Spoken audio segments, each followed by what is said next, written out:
Good evening, and welcome to the Pitt County Board of Commissioners meeting. I will call our meeting to order. Let's have roll call, please.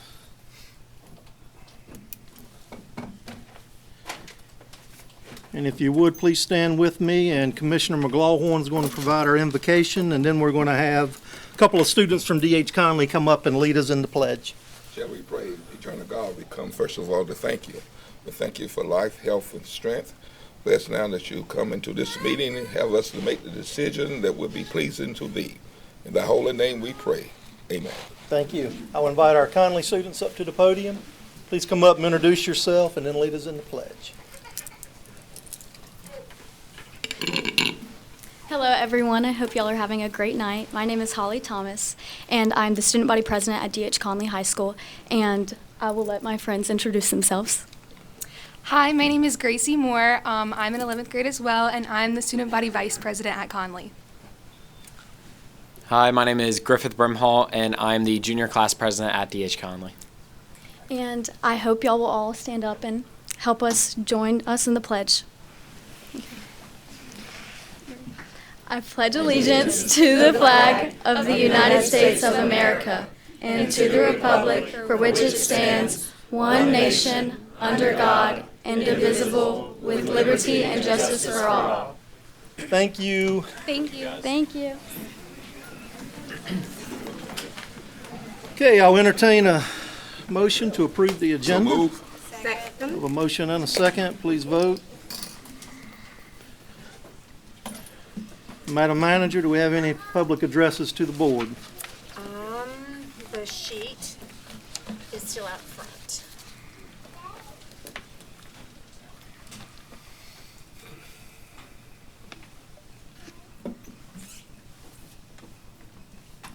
While we are waiting for that sheet, I will recognize a few people. We have Miss Sarah Beth Fulford Rhodes. Where are you at? I saw you earlier. Pitt County Clerk of Court. We have Mayor Carl Wilson from Bethel with us. I think I saw him. Where's he at? He was in here. Okay. And then we also have John Taylor with Senator Budd's office. Thank you for being here tonight as well. Okay, Madam Manager? Yes, first up on your list for public addresses is Dr. Mark Sery. And Mr. Chair, if I may read the statement. Yes, please. Pitt County welcomes all comments on matters of public concern. Each speaker will be allowed up to 3 minutes to speak. A total of 30 minutes is set aside for public addresses to the board. Please state your name and address prior to speaking. Yes, good evening. Dr. Mark Sery, 1900 Bloomsbury Road, Greenville, North Carolina. Commissioners, ladies and gentlemen, my name is Dr. Mark Sery. I would like to thank you for giving me the opportunity to speak tonight regarding the RFP for jail medical services. As many of you already know, my colleague, Dr. Leanhart, and I are longtime residents of Pitt County. We provided jail medical services at the Pitt County Detention Center for 20 years, from 2001 until 2021, and our history of performance speaks for itself. Having a physician or nurse practitioner on site is critical, particularly during sick call clinics. Inmates with severe, complex medical and psychiatric conditions require close attention and examination. Telemedicine has its place, but not, for example, in cases involving inmate altercations that result in lacerations requiring suturing. These inmates are currently being transported to the hospital by the current vendor. By contrast, during our tenure, we were able to manage most complex cases on site without compromising the standard of care, including suturing lacerations, as an example. During our time at the jail, if one of our nurse practitioners or nurses were unavailable for any reason, Dr. Leanhart or myself would step in to ensure the continuity of care, even if that meant coming in late at night, on weekends or holidays. We were available 24/7 for both medical and psychiatric emergencies, requiring us to return to the detention center after hours. Through reliable sources, we have learned that the current vendor has failed to meet many of the staffing requirements outlined in their contract. To the best of our knowledge, there has been no on-site medical director since the contract's inception, and for the past year, there has been no on-site nurse practitioner to conduct those sick calls, which have instead been conducted via telemedicine. In fact, we have a few weeks ago, an entire week had passed without any sick calls being made. Alarmingly, we've also been told there has not been a dentist available since March of this year. We believe that the current state of healthcare delivery under the current vendor is unacceptable. It is even more troubling that this company is now requesting a significant increase from this board in funding under what appeared to be a written ultimatum. Despite the county commissioner's decision to move forward, our due diligence has revealed that no RFP process has become evident, contrary to the published timeline. Please be assured of our genuine interest in responding to the RFP. We are ready and willing to submit a formal response and proposal as soon as it is issued. Thank you once again for allowing me to speak, and we look forward to the opportunity to submit a proposal in the forthcoming RFP. Thank you. Thank you, Dr. Sery. Dr. Gary Leanhart.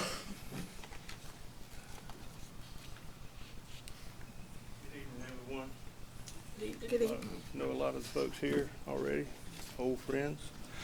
I'm here tonight to add a little bit of a human side to what Dr. Sery referred to. When he and I realized that an RFP may be coming out, we started having conversation, and it didn't take long for us to reminisce about some of the experiences we had during our tenure at the PCDC. We did receive a letter of support and accommodation from you fine people on our way out from our last contract, and we appreciate that.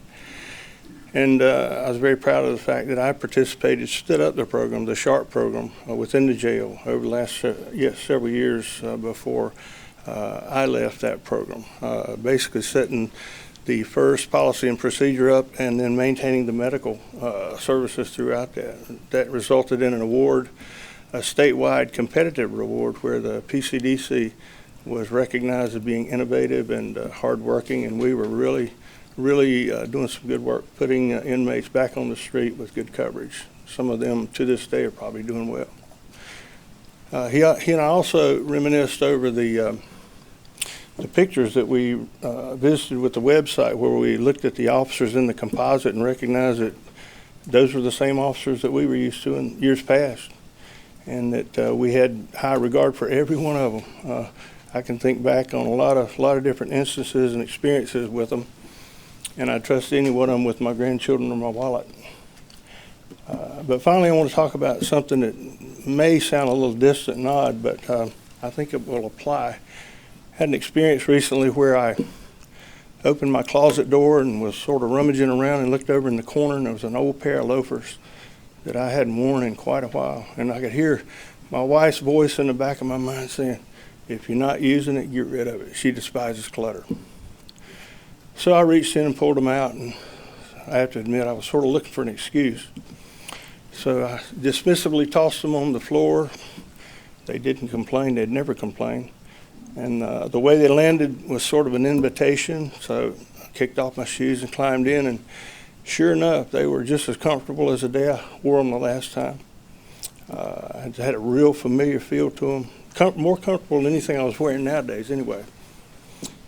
So I picked them up and looked at them and realized that the shine had sort of worn off, and they had scuff marks, and they were still there, even though they had sort of gotten pushed up in the corner, pushed out of the way over time.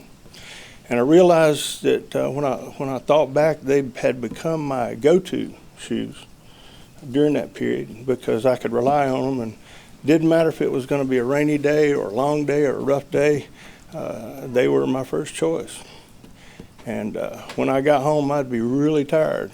My tongue was hanging out, and I know they were tired because their tongue was hanging out too, if you know what I mean. And they just always were there for me, protecting my feet, comfortable, and keeping my feet dry on the worst days. So I looked at those shoes, and I sort of answered my wife's voice and said, "Shh, it's going to be all right."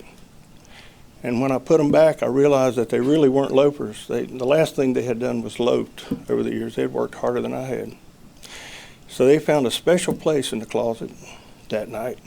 And as I closed the door, I realized that sometimes we have solutions to problems and dilemmas that are right before us, and they may have even gotten forgotten or pushed aside over the years, but they're within easy reach. And those old shoes were almost perfectly broken in, but they were most certainly not broken down. So I will leave that with you, and I appreciate your time. Thank you, sir. Dr. Sharon McDonald Evans.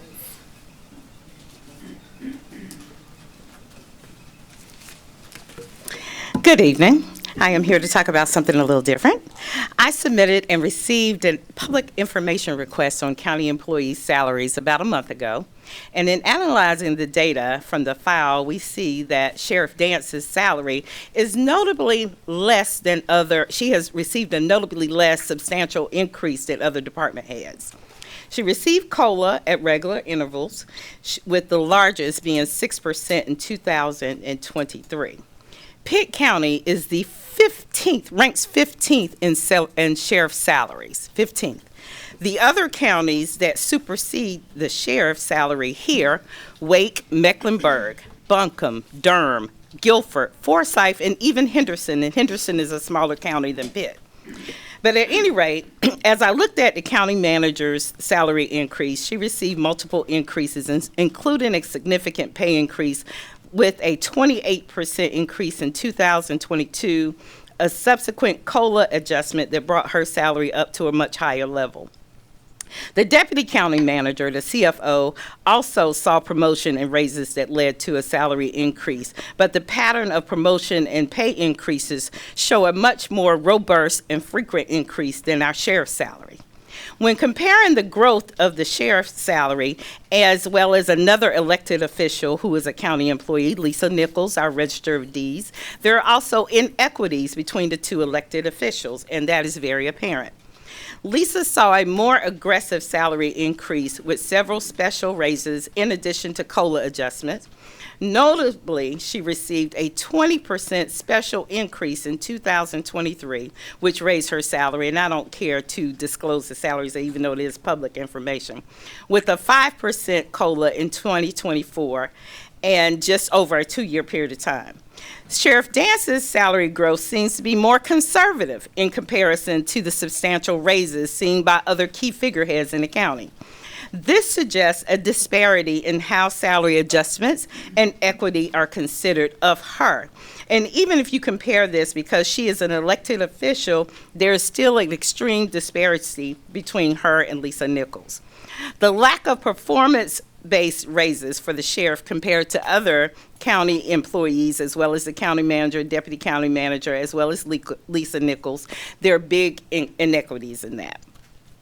The discrepancies that raise the question are, how are these decisions being made? What are they based on? How are we valuing our employees, and what demands do we put on and responsibilities of different individuals?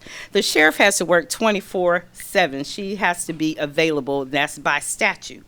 However, when you think about the difference in the discrepancies, we borderline imposing on a civil rights violation. And I'll stop there because I'll come back with more data on that. Thank you, ma'am. Beth Miller.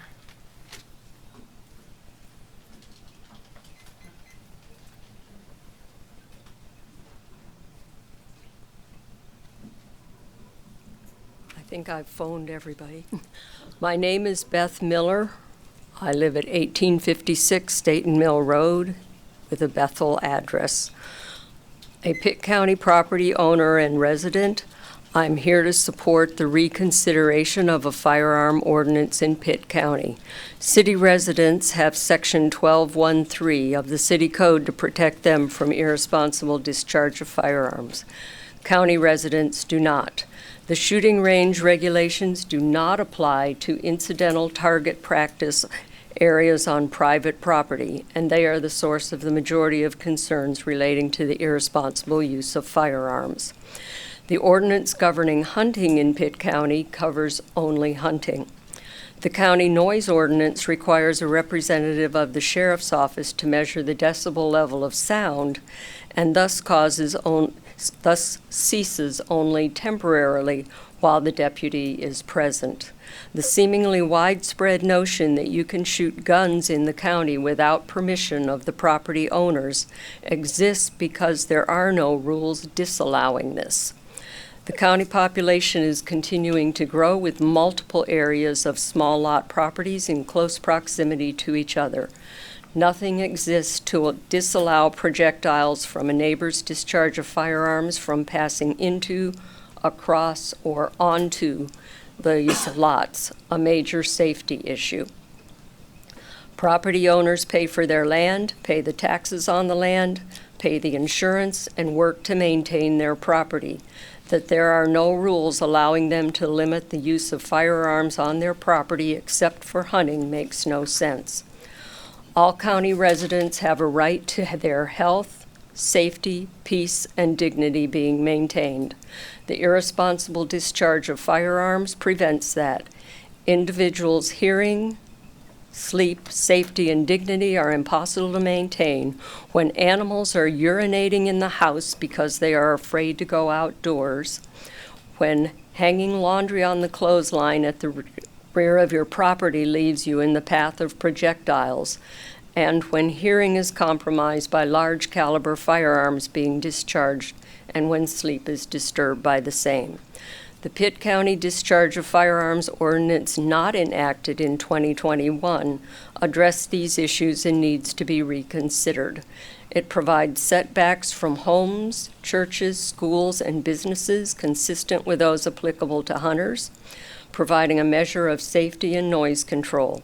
It restricts fired projectiles to remaining on the shooter's own property. It restricts most discharging of firearms to daylight hours when the path of the projectile is visible.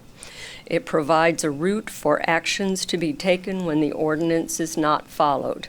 It does not take away anyone's right to own or use a firearm in a safe manner, showing consideration to the hearing, safety, sleep, and property rights of others. Thank you.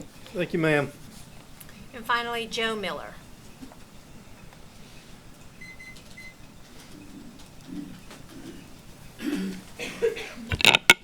Hi, I'm Joe Miller, Beth's husband. I also live at the same address, 1856 State Mill Road.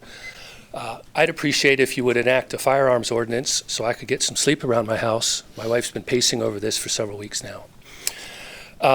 Why is this a problem? I've had a fire, there's a bullet in a storage shed on my property. I've got a neighbor who was running his own private firing range on 1.3 acres, including a 50 caliber new firearm that he had. He would fire for 8 hours a day. He was using old wood decking 1 inch thick as a backstop. Very, very insufficient, even to NRA standards. Joe Dixon, I believe, has been here before for a recent meeting, got no help there. And in talking to other neighbors, they've had problems. I've got another property owner near me.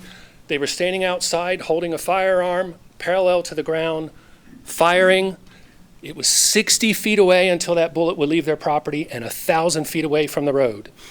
As it stands now, if you call the Pitt County Sheriff's Office, you're allowed to shoot guns in the county is all you get. I question whether anyone with the Pitt County Sheriff's Office has actually used the decibel meter to investigate an actual sound complaint. North Carolina has 100 counties.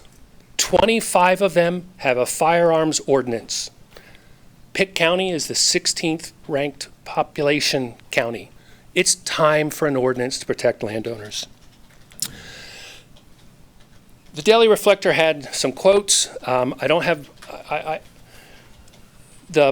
sheriff's deputy that spoke and some of the things that he was quoted on, it sounded like he wanted to scare the population that if you wanted to do something about firearms, you'd have to let them on your land and you have to be willing to go to court. That just kind of sounds like a threat to quash any problems with firearms. There was also some talk about bystander reports are not sufficient for a crime. I don't know about you, but the news this week with what happened with President Trump, bystander reports were quite sufficient to go after that guy. I don't think we need to have Pitt County Sheriff's Office being unhelpful for gun owners. I forget the name of the leader. I've been watching a lot of YouTube videos recently, pondering politics. I think the guy's name was Lee Kuan Yew. It was big in the leadership of Singapore. There's an interesting YouTube video about leaders of his country. It's not just about kissing babies. You have to get out there and be willing to get injured, break some bones. Well, you all need to step up, protect the citizens. You had everyone already work on a proposed ordinance. It didn't impact gun owners. They could keep their guns. It was just about protecting people. Pass an ordinance, make one case public, go after it, put it in the news, and stop these crazies from misbehaving. Thank you. Thank you, sir. We appreciate all of our public speakers tonight. Madam Manager, we'll move on to presentations. Yes, we have 6 presentations if we can go down front, but before we do, if the board could approve each of those items as a block. Okay. Motion to approve. Got a motion, here a second, please vote.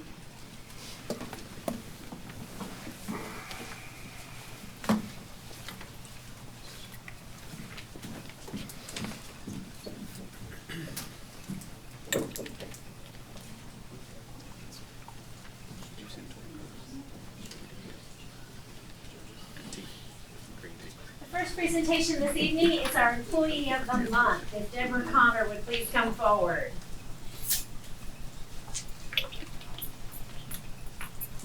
Thank you, Deborah. You can sit right on that laptop so we can get a good picture of you at the end. It is always a pleasure to announce our Employee of the Month, and for the month of September, this award is presented to Deborah Connor with Social Services. And her certificate reads, Certificate of Recognition for Employee of the Month, September 2024, presented to Deborah Connor, Social Services, in recognition of your dedication and exemplary service to Pitt County government and the citizens that we serve. And her nomination, like many of them, was especially impressive. Deborah Connor was nominated for her dedication and compassion in helping Pitt County families. She's employed as a Food and Nutrition Services Case Manager.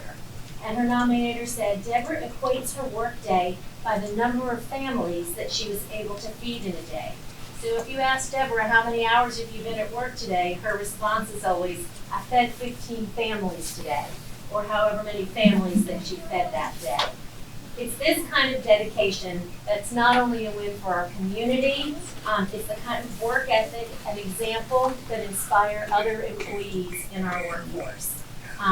Your department co-workers say that they learn and grow from watching you, and you are exactly the example that we love to celebrate as an Employee of the Month. So with that, I'll have the chairman present you with a certificate. On behalf of the Board of Commissioners, thank you and congratulations. Yes, and there will be a $100 check direct deposited into your account. Thank you.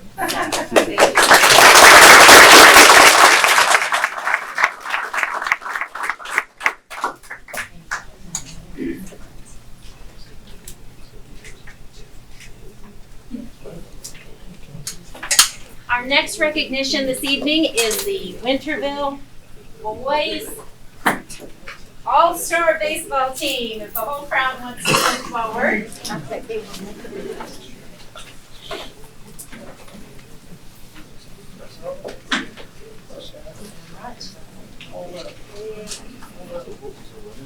Circle. You got them all. That's right. Pull up, guys. I'm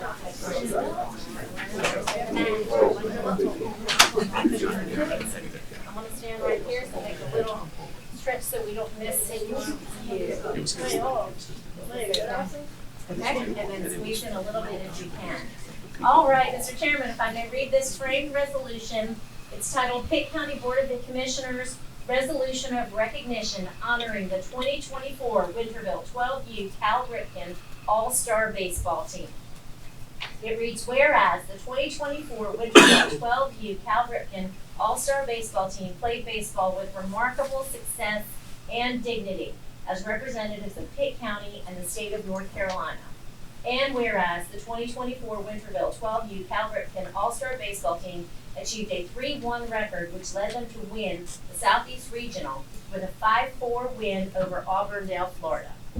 And whereas the players, coaches, and families of the 2024 Winterville 12U Cal Ripken All-Star Baseball Team deserve congratulations for their time, effort, and resources that they committed to represent as the Southeast Regional Babe Ruth Cal Ripken champion team at the Babe Ruth Cal Ripken 1270 World Series in Branson, Missouri from August 7th to the 18th, 2024. This resolution reads the names of all of the team members, which will go through with individual certificates, and their coaches: Brad Sykes, head coach; Steve Brooks, assistant coach; Patrick Riley, assistant coach; and Cody Godley, assistant coach. And then it ends, now therefore be it resolved, the Pitt County Board of Commissioners does hereby recognize the outstanding achievements of the 2024 Winterville 12U Cal Ripken All-Star Baseball Team and congratulates the players, coaches, and families for being the first Winterville team to win the 2024 Southeast Regionals and to be able to represent Winterville, Pitt County, and the Southeast region in the 2024 Cal Ripken 1270 World Series. Adopted this 16th day of September 2024 by the Pitt County Board of Commissioners, signed by Chairman Mark Smith, attested by Kimberly Hines, clerk to the board. If you will present that. Guys, what an accomplishment. Congratulations. I had the opportunity to coach in Winterville for 12 or 15 years. Brad helped me a couple of years. I wasn't a good enough coach to get you guys to the World Series, but these guys did. Good job. Congratulations.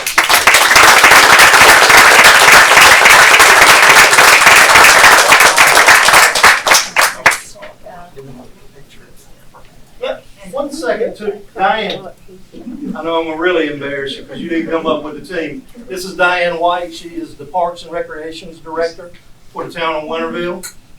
Come on up and be a part. All right. I'll let you call them out and give it to me, and we'll roll from there. We've got a certificate for each of the young men on this team. Kipton Cooper. Give us an outfielder for us. Awesome. Good job. Congratulations. There was a shortstop and pitcher for us.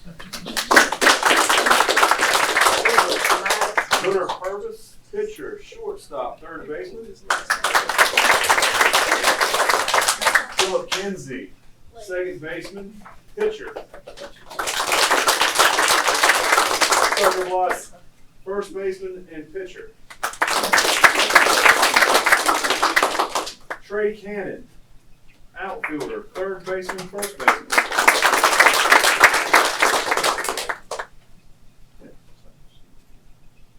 Colson Cooper, catcher.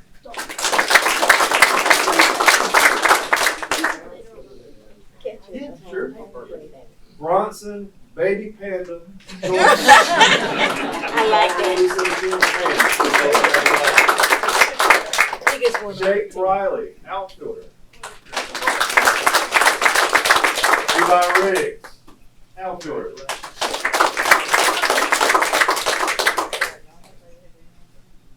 Steve Brooks, assistant coach. Patrick Riley, assistant coach.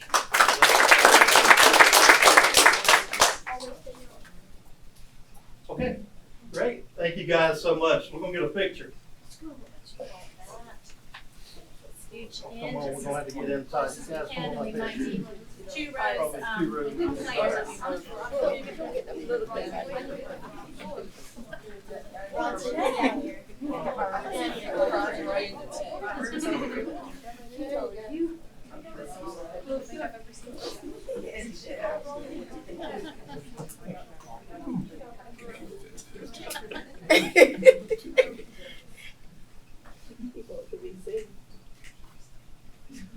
I hope your tiptoes work. Congratulations, guys.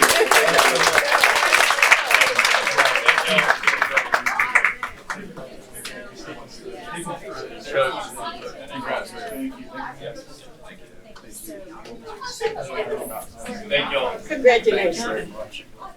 Good job.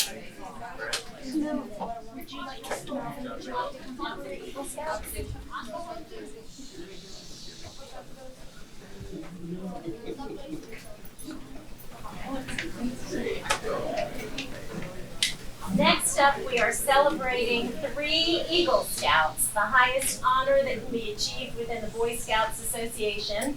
And I have Chairman Mark Smith beside me, and next to him is Commissioner Melvin McDonald, who himself is an Eagle Scout and generally likes to say a few words before we present these. Did you want to? I'd just like to congratulate the Eagle Scout. This is the highest award that a Scout can obtain. So certainly I'm proud and we're proud to have the opportunity to recognize this special event. Thank you. First up, Daniel Mills. Daniel Mills, yeah, come on forward, and if you want to bring your family with you, you can. Or you can come on your own, that's fine.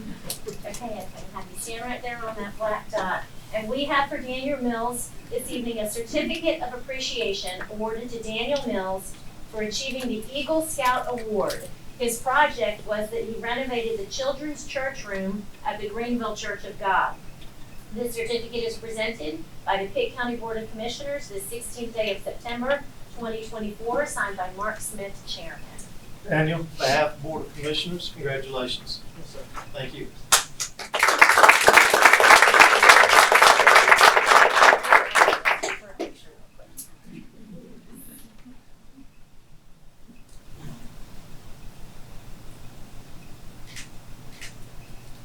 Thank you so much. Thank you. Next up, we have Mr. Joshua Farrell. You're welcome to bring any family up with you that you'd like. You wanna come? I think it'd be nice for the family to get up here. There you go, good. Come join. We know no one does it alone. That's a whole lot of hauling. That's a lot of hauling. Excellent. You got your grandparents too? That's wonderful. That is wonderful. And part of the team, so we're not going to start without you. Yes. This certificate of appreciation is awarded to Joshua Farrell for achieving the Eagle Scout Award. His project was that he built 6 picnic tables at the New Life Church. The certificate is presented by the Pitt County Board of Commissioners the 16th day of September, 2024, signed by Mark Smith, Chairman of the Board. Joshua, congratulations on behalf of the Board of Commissioners. Yes, sir. That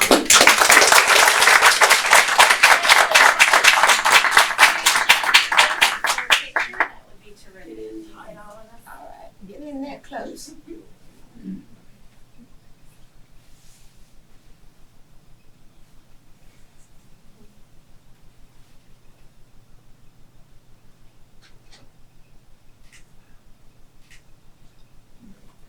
Thank you. Congratulations. Congratulations. And then Mr. Frankie Kennedy. Frankie Kennedy would come forward, and family is welcome to join. We will put you front and center. Yes? How are you? Good to see you. Good. All right, this certificate reads, Certificate of Appreciation awarded to Frankie Kennedy for achieving the Eagle Scout Award. For his project, he built a dog obstacle course at the Pitt County Animal Shelter. Oh. Presented by the Pitt County Board of Commissioners the 16th day of September, 2024, signed by Mark Smith, Chairman of the Board. Frankie, on behalf of the Board of Commissioners, congratulations. Yes, sir.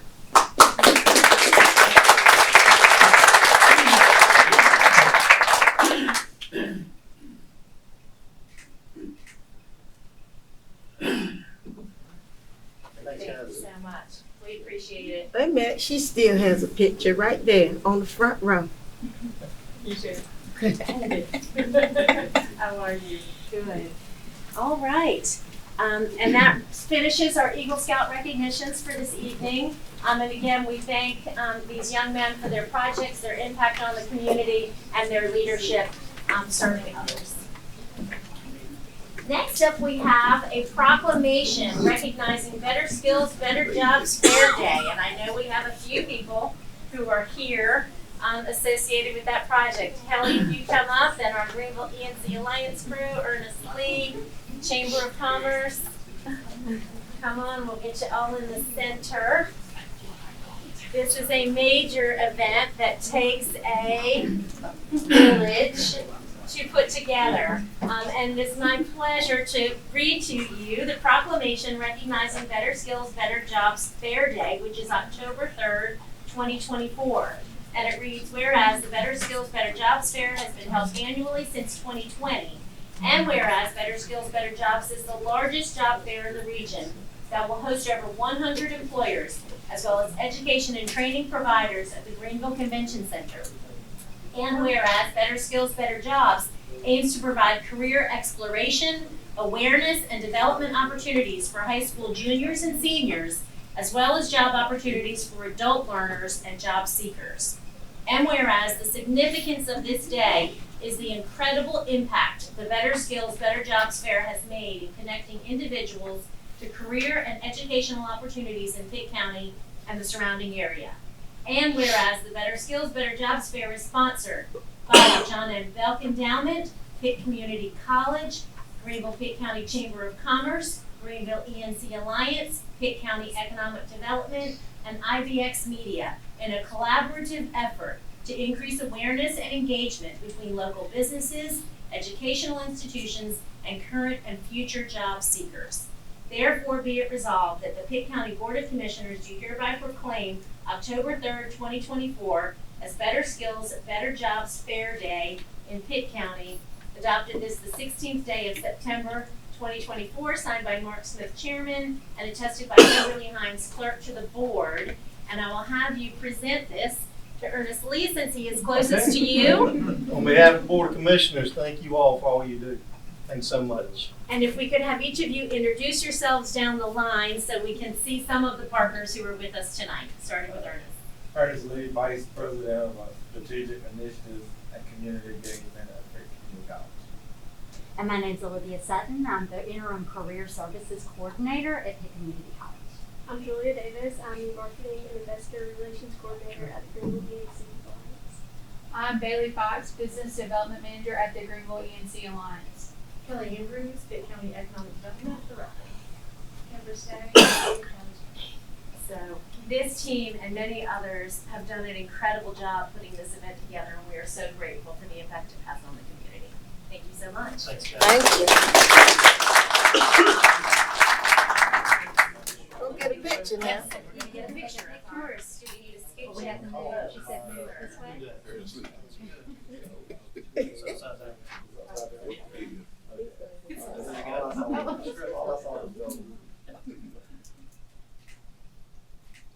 Way to go, way to go. Thank you. Can you put your number in? I tried.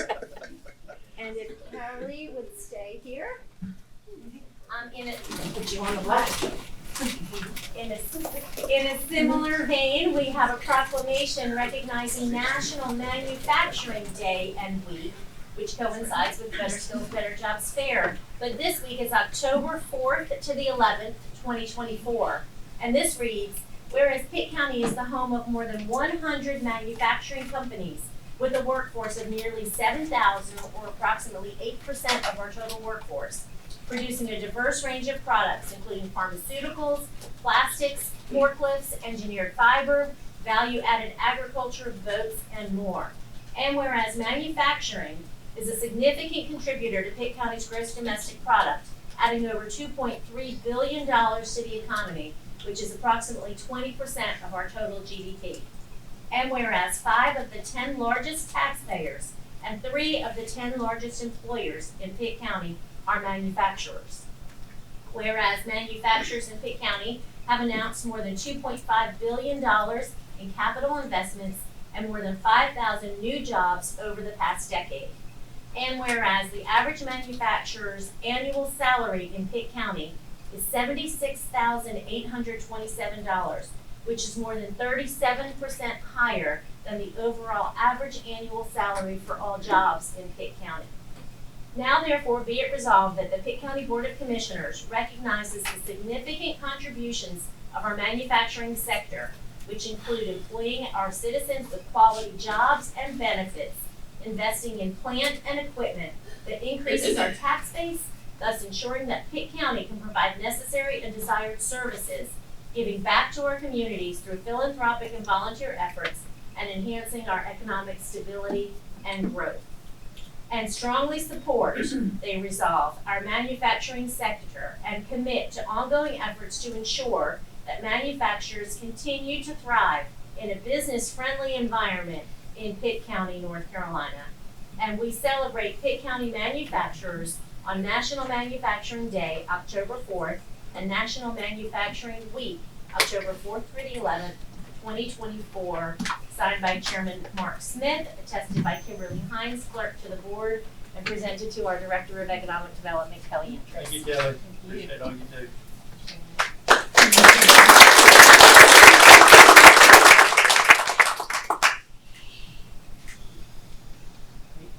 Thank you. And then we have one more. Lots to celebrate today. Randy Gentry is here. Perfect. Excellent. Is he here? He is right here, ready and waiting patiently. The last proclamation we have this evening is a proclamation recognizing National Fire Prevention Week, which is October 6th to the 12th, 2024. And this reads, whereas the County of Pitt is committed to ensuring the safety and security of all those living in and visiting our county. And whereas fire is a serious public safety concern, both locally and nationally, and homes are the locations where people are at greatest risk from fire. And whereas home fires killed more than 2,700 people in the United States in 2022, according to the National Fire Protection Association, and fire departments in the United States responded to 360,000 home fires. And whereas roughly 3 out of 5 fire deaths happen in homes with either no smoke alarms or no working smoke alarms. And whereas working smoke alarms cut the risk of dying in reported home fires almost in half. And whereas smoke alarms sense smoke well before you can, alerting you to danger in the event of fire in which you may have as little as 2 minutes to escape safely. And whereas Pitt County residents should install smoke alarms in every sleeping room, outside each separate sleeping area, and on every level of the home. And whereas Pitt County residents will make sure their smoke alarms meet the needs of all of their family members, including those with sensory or physical disabilities. And whereas Pitt County residents should test smoke alarms at least once a month. And whereas residents who have planned and practiced a home fire escape plan are more prepared and will therefore be more likely to survive a fire. And whereas Pitt County's first responders are dedicated to reducing the occurrence of home fires and home fire injuries through prevention and protection education. And whereas Pitt County's residents are responsive to public education measures and are able to take personal steps to increase their safety from fire, especially in their homes. And whereas the 2024 Fire Prevention Week theme, Smoke Alarms Make Them Work For You, serves to remind us the importance of having working smoke alarms in our home. Therefore, we, the Pitt County Board of Commissioners, do hereby proclaim October 6th to 12th, 2024 as Fire Prevention Week throughout this county. And we urge all people of Pitt County to make sure their homes have working smoke alarms and to support the many public safety efforts and activities of Pitt County's fire and emergency services. Signed by Mark C. Smith, Chairman, Pitt County Board of Commissioners, attested by Kimberly Hines, Clerk to the Board, and presented to Randy Gentry, Director of Emergency Management. Thank you, Randy. Appreciate all you and your team do. Yes, sir. Thank you.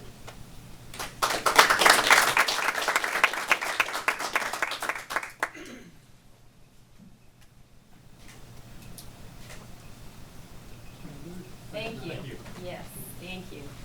Phew.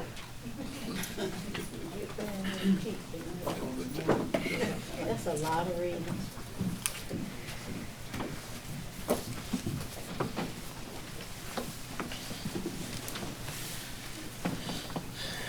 Okay, we will move on to public hearings, Madam Manager. Yes, if Misty Chase will come forward for a public hearing and authorizing resolution for Pitt Area Transit fiscal year 25-26 Community Transportation Program application. Thank you, Chairman Smith, Commissioners, County Manager. Each year, we're required by the North Carolina Department of Transportation to do a public hearing for our 5311 CTP, which is our Community Transportation Grant. This grant includes some administrative monies and some operation monies. This year, we're seeking $249,273 from NCDOT. Just to give you a little update of where we're at for this fiscal year, we have already done 13,407 trips as of Friday afternoon in this fiscal year. So we did 1,097 paratransit trips for the city of Greenville. So we are rolling. We need this money. We're rolling. The partnership with Pitt Community College has drastically increased all services that are requested by us. When we picked up students, we then started picking up their families. So it's been a helping hand to each other. I will tell you, my staff is working very hard to provide transit for Pitt County. And we are excited that we're growing, but you know when you grow, you also have some pains. So there are a few pains over there, but we're doing everything we can do to provide transportation for Pitt County. Does anybody have any questions, or is there any public comment? Any questions from the commissioners? I'd like Okay, to make a statement. okay. Go ahead. I'd like to say that what is quite an accomplishment is your picking up the students for Pitt Community College. These students wouldn't have a way to get to Pitt Community if it wasn't for the cooperation through the Pitt County Area Transit and Pitt Community College. So I'd like to thank you for working so hard. I wish you'd work a little harder. Okay, I'll go ahead and open the public hearing. Do we have anybody that would like to speak in favor? No one is signed up to speak in favor or against. Okay. And according to the program and grant requirements, we need for you to explicitly ask if anyone not signed up to speak who is present would like to speak. Okay, is there anyone that did not sign up that would like to speak? Okay, we'll close the public hearing. It's a pleasure to board. I'd like to offer a motion Okay. that we approve. Got a motion and a second to approve. Please vote.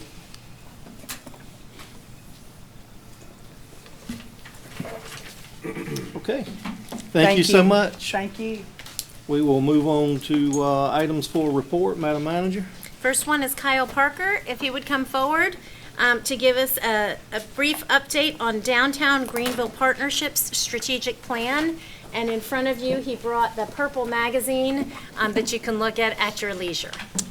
Good evening. Thank you, commissioners, Madam County Manager, excuse me, used to talking to the city, big new level, and county staff. My name's Kyle Parker. I'm the Executive Director for the Downtown Greenville Partnership. That might sound like a new name to you, as we have rebranded, formerly Uptown Greenville. We've rebranded in the fiscal year of 23-24, and we're now in that second year of the rebrand and launching forward. After this rebrand, we have now rolled out a new strategic plan that we have given to y'all. It is a 5-year plan that'll get us through the end of the 20s and into 2030. But with this new direction the organization is going, and really trying to be a focus on being a partner between not just the downtown merchants, but the city and the county as well.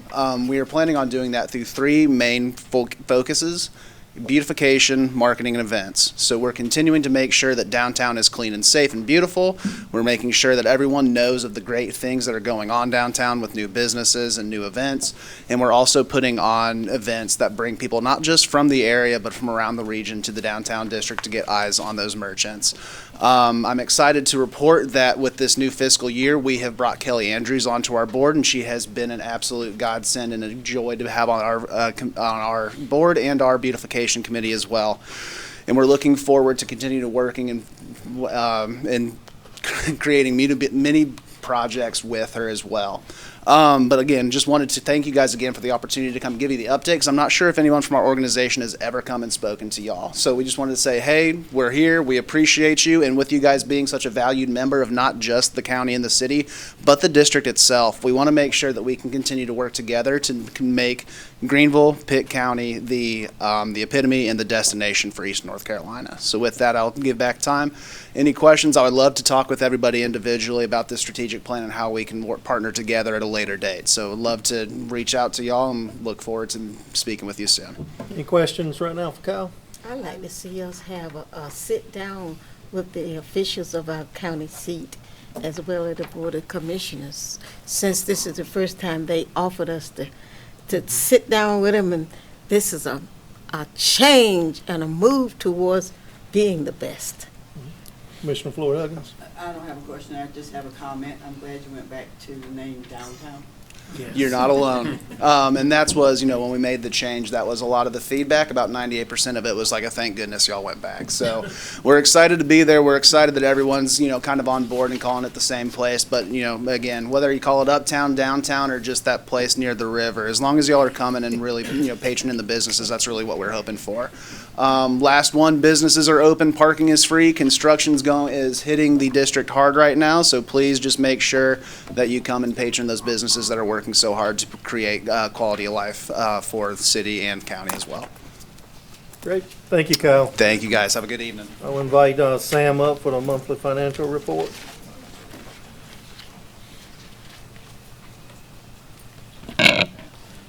Good evening, Chairman Smith, Commissioners, Manager Gallagher. Tonight I bring you the August 2024 financial report for the General Fund, Solid Waste Fund, and the EMS Fund. We are 2 months into the fiscal year at this point, or 16.7% of the year. For the General Fund, we have collected 36.6% of anticipated revenues and spent 16.6% of budgeted expenditures. Solid Waste, we have collected 44.1% and spent 19%. EMS, we have collected 40% and spent 22.8%. If you have any questions, I'd be happy to answer them. If not, it's my recommendation for a motion to approve the monthly financial report as presented.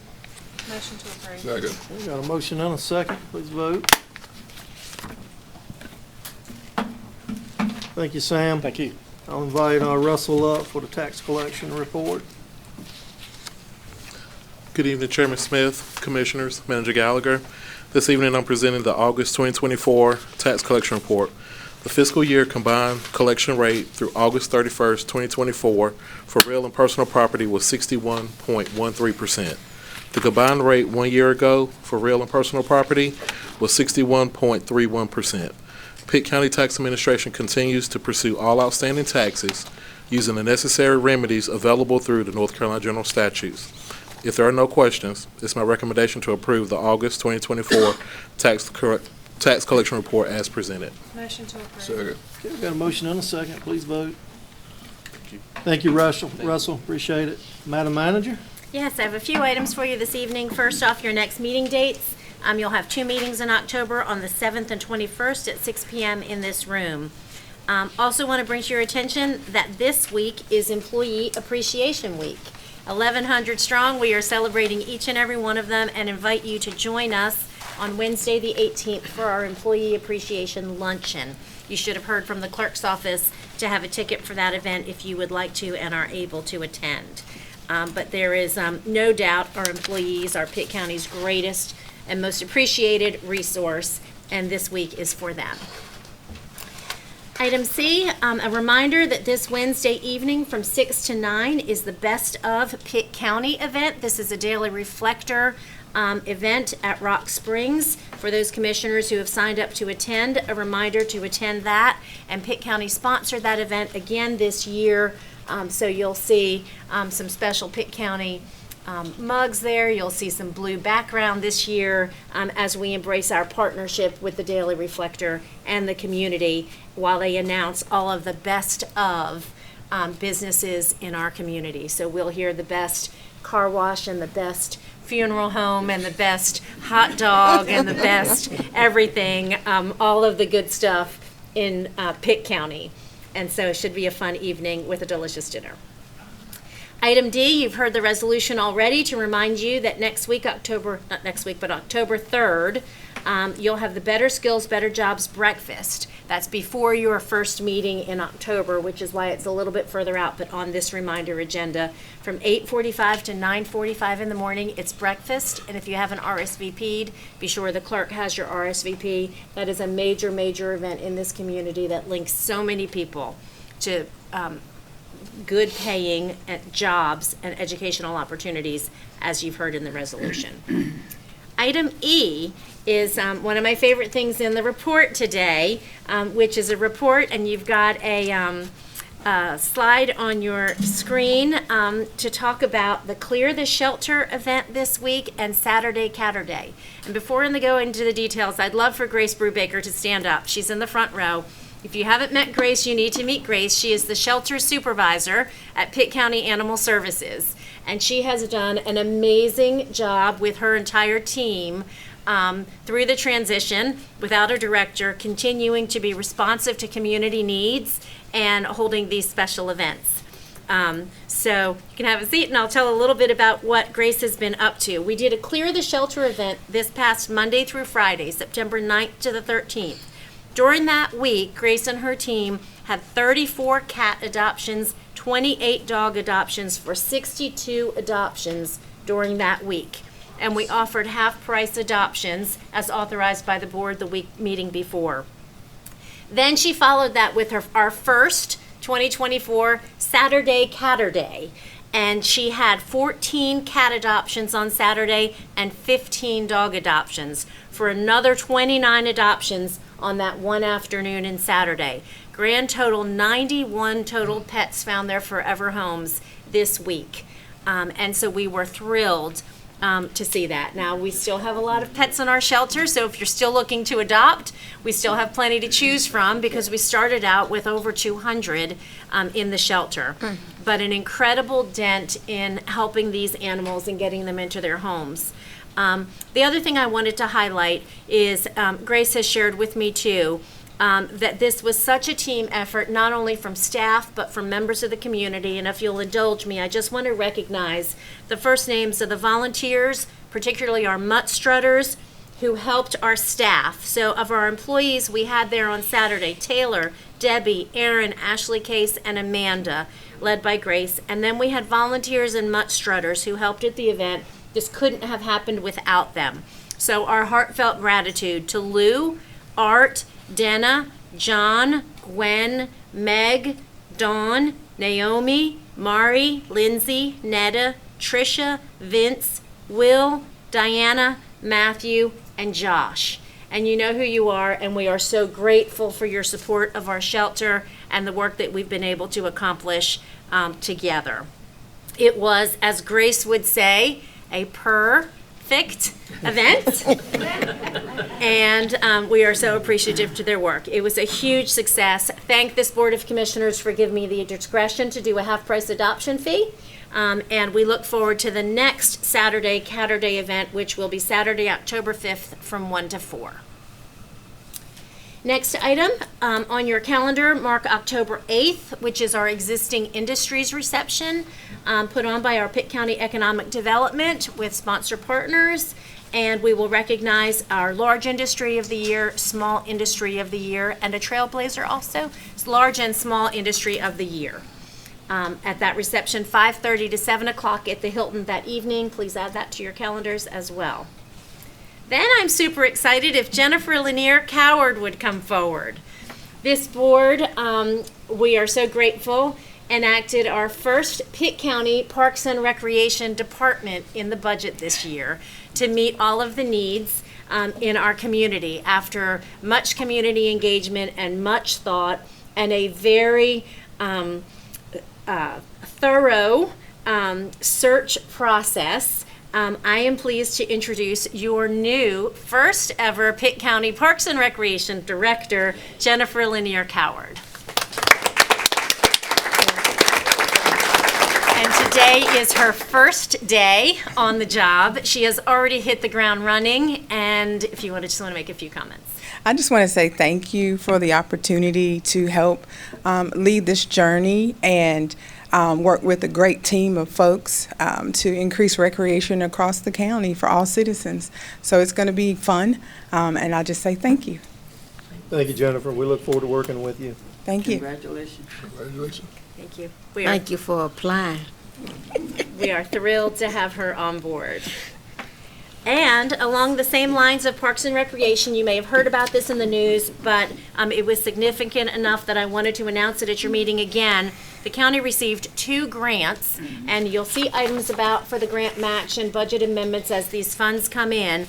but related to Parks and Recreation. We received $468,750 from the North Carolina Parks and Recreation Trust Fund, PARTIF is what they're known as, to fund the improvements for Phase 2 at our North Office Complex Community Center Gymnasium. So you remember when we showed you that big parks plan, Phase 1 was the Community Center Gymnasium. Phase 2 included walking trail, playground, park benches, lighting, and restrooms beside it, and then Phase 3 and 4 had a rectangular field and some other parking lot improvements. This grant will help us to move forward with Phase 2 of that project. It's huge. Can't thank Jonas Hill and his team in Recreation for applying for this grant and getting it. He has additionally applied for and received $479,166, so almost $1 million in total, through the Accessible Parks Grant to fund an All Abilities Playground at our Lake Glenwood Public Park. And so once we are able to move forward, have those repairs done and move forward with that park, we will have $479,000 in order to have an All Abilities Playground to supplement the recreation on that site. So we are thrilled about that. You'll hear more about those, but it made a good bit of news, and we were thrilled that the efforts of our staff members brought in that level of money for recreation that quickly. We've only started the department in July. Next item is Popular Annual Financial Report. That's that booklet that you see, the PAFR is what we call it. We have a comprehensive annual financial report, and then the popular annual financial report is one that's a little bit easier to read as a magazine. And that's the PAFR, right? The magazine.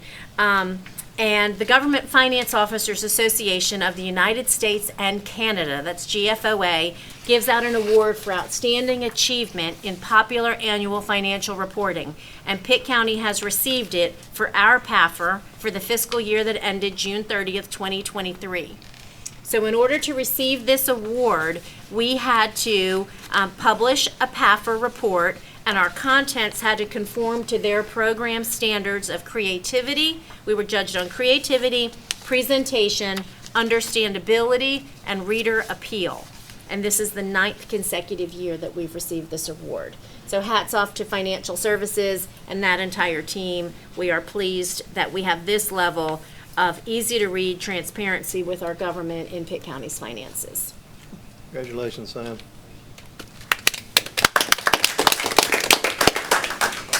Very briefly, want to let you know that your department heads all got together last Wednesday with the governor's might have been Tuesday. It's all running together, the Hometown Strong Action Team. Governor Cooper has a Hometown Strong Action Team made up of cabinet members and secretaries over each of the governor's departments. And they will come to rural communities and meet with you for an update on the things that have been happening here and provide feedback on how the state can help us, particularly through grant funds. And then after the presentation, we get a thick written report with all of the contacts, all of the grant opportunities, what we can do, and they already know us.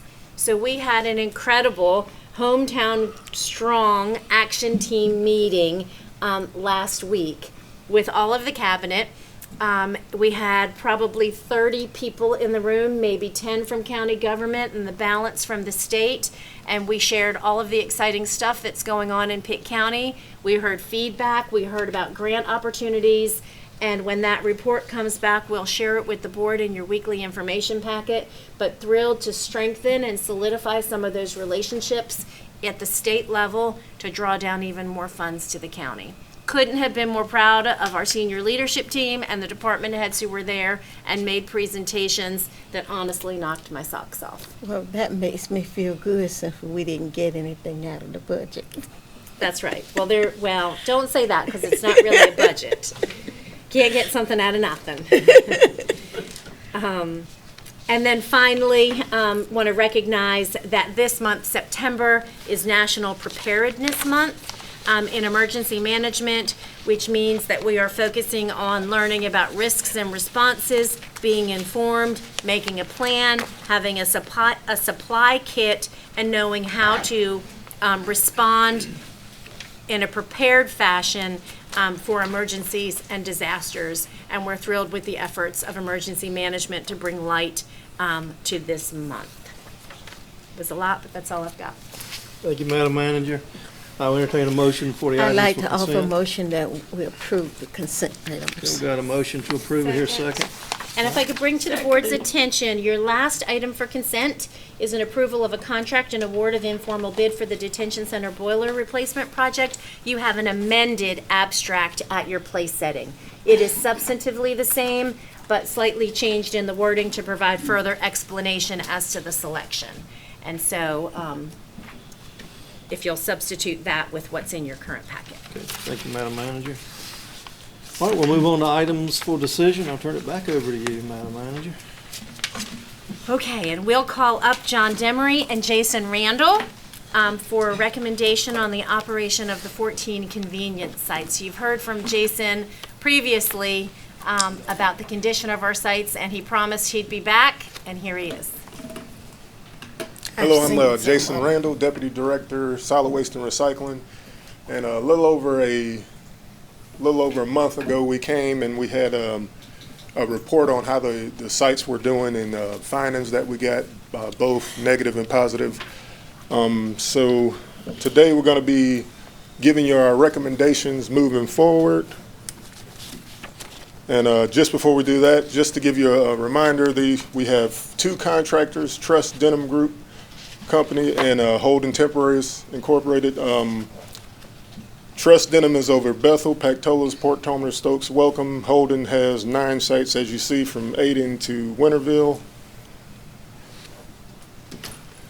And our first recommendation, which we strongly suggest, would be to create a request for a proposal to bid out all 14 sites. And when we bid it out, we want to make sure that the contractor, whoever gets that bid, they will pay the site attendants a minimum of $10. Our second, $10 per hour. Our second recommendation would be to renegotiate contracts with site contractors, raising all pay to $10 as well. And with those renegotiations, there could be, different items that'll come up. I'll explain that later.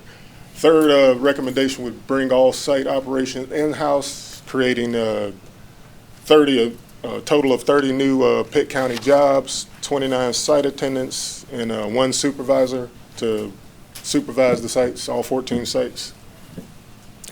And this next slide, I made a chart here, and just to make you aware, like the totals you see on the third line from the bottom, they're base totals. They could be slightly higher, each one of them, due to people working over, just other, miscellaneous costs. So just keep that in mind. But the first, so Holden Temporary, our current cost is at a little around $751,822. That was for the 2023-2024 fiscal year. We pay the site attendants $9 an hour, and we pay Holden $3.60 each hour for every employee that they provide. We pay Trust Denim $4.24 over that $9 for each employee they provide. So the total for Holden for the year was $7,488 for the year. Trust Denim was $8,819.20 per the year. For Holden 20 employees, that's approximately $374,400 for the year. Trust Denim had 10 employees, so it's approximately $187,200. They didn't have any supervisors, no benefits, no supervisor vehicle. So the total cost for just the hourly wages at a base minimum was $577,907.20. And we had other costs that, rose that that increased that number to the number you see at the bottom there. But so our estimates for if we bring the cost per hour up to 10 and 15 is the next two box over. So if we bring it to $10 an hour for each employee, that would increase the cost to $640,307. If we bring it to 15, these are with renegotiations as well, those two blocks in the middle. If we bring it to 15, it would be $307.20 per year. And the last block there is if we bring the 29 site attendants plus the one supervisor, it'll be an increase of $1,507,620,000 approximately, without overtime, without a few other additional costs. And I added in there a supervisor vehicle for $47,965 to give that supervisor ability to travel around the sites and supervise the site attendants. And at the bottom, it'll be an approximate $9.37 increase to the household solid waste fee to fund the in-house move. And just some new language that we want to add to the new contracts. All the contractors must supervise their sites daily. We have an issue with getting some of the contractors to go around and check on their employees. Some of the employees are loafing or not really doing what they're supposed to do, not adhering to the contract. So, the contractor will blame the employees. Well, I'm like, no, you're the employer and the supervisor, so it's on you to get them to work or replace them. That's been an issue. More language on how and why site attendants must remove contaminants from recyclables, because the county is coming out of pocket paying for contaminated loads going to the businesses that accept our recyclables, and we're having to pay the companies to employ people to separate the items out of the loads. We wanted to include the site house rules into the contract, and that's where I showed you over a month ago about how some of the site houses were full of collected, well, we call it junk, but some people might call it nice items, and there was rumors about people selling stuff on Facebook and stuff like that, so we're trying to have some rules in place on what's allowed in the house and around the house, and so we want to add that to the contract.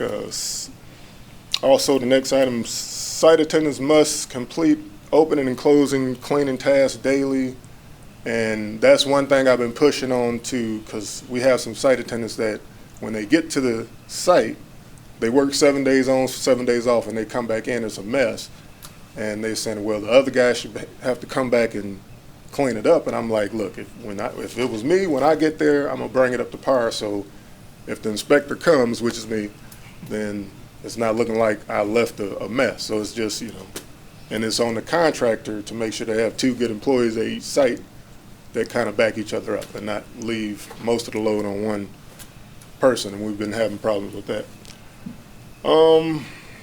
And also we want to add some language about contracts will be subject to termination and rebidding if contractors violate the same contract violation 5 times after one warning. We try to give them a lot of warnings, a lot of education, even help, and if they keep it up, then we have to have some type of consequences to increase good performance. And last on here we have contractors must pay site attendant $10. We're paying $9 right now, and it's hard for our contractors to get people to stay and get new employees. It's kind of hard for them to get people in there. And I'll take questions now, but I just wanted to point out really quick, if in this PowerPoint presentation there's slides, there's about 4 or 5 slides that give you math on the numbers I come up with and stuff like, it's just an explanation for the numbers I just gave you. Are we going to get the slides? One second. Yes. Commissioner Nunley. Thank you, Deputy Director Randall. if we went with the first option of bidding it out, is there a preference to go with one vendor to cover all 14 sites so that we have some uniformity of site management? Seems to me, and based on the last report, that there's part of the issue is that we don't really have a clear who are we going to, and there's always kind of someone else, and maybe the employees that are at the sites, depending on where they're in the county, maybe have a different standard that they're answering to, even though you're there. Is there a preference that we have one contractor that's handling, if that were to be your recommendation? I believe it would be easier to go with one contractor, and especially a contractor that we picked that we believe that would follow the contract, because currently we have one contractor that's almost no problem at all, and the other one is quite a bit of a problem. I mean, hate to say it, but the facts are, that's just the facts. Okay. Thank you. Commissioner Coulson. Is there no provisions to fire them? Yes, and I mean, we're trying to be as fair as we can. We wanted to collect evidence, so we didn't just want to fire them and have no evidence. So we've been taking pictures. Well, I hope not. Right, we've been taking lots of pictures. I have lots of inspection sheets, lots of material to show that I'm not just talking, out of the side of my mouth. I'm going off the evidence that's there. So we're working So one other question, assuming that you had a host of problems with this one contractor, the other one that there's no problem, would that other contractor be willing to pick up the other 5 sites? Yes, sir, I believe so. Let me also. Midstream? Pardon me? In midstream? I believe so. Okay. Let me say that we have in the contract the availability to if they violate the contract, we can not fine them, we can penalize them monetarily, and we have started to do that. Okay. Thank you. Commissioner Floyd Huggins. Okay, I'm going to go at it from a whole different way. I remember some time ago, and I think it was Commissioner Nunley that talked about contractors or vendors that we give jobs to, or however, that they have a minimum pay for their employees. And I'm looking at $8 and $9 and $10, and you're talking about it's hard to keep employees. And I think he talked about that the county would not submit or give a bid to a contractor or vendor that did not pay their employees at least $15 per hour. I believe that was the conversation back then, was it not? Yeah. So. And that model's on the screen. If you'll go back to the one that shows. Yeah. We thought you might be thinking that way. If you are, that's just, you direct us and we'll be glad to do it. We can either do it by bid, and put that in the RFP, we state that the minimum amount that you have to pay the employees will be $15 an hour, $10 an hour, $12, whatever it is. I think your model showed 10 and 15. Is that right, correct? Yes. And we did do that countywide inside Pitt County government. There are no Pitt County employees making less than $15 an hour. Yeah. But we did not impose that upon all of our contractors. All of our contractors.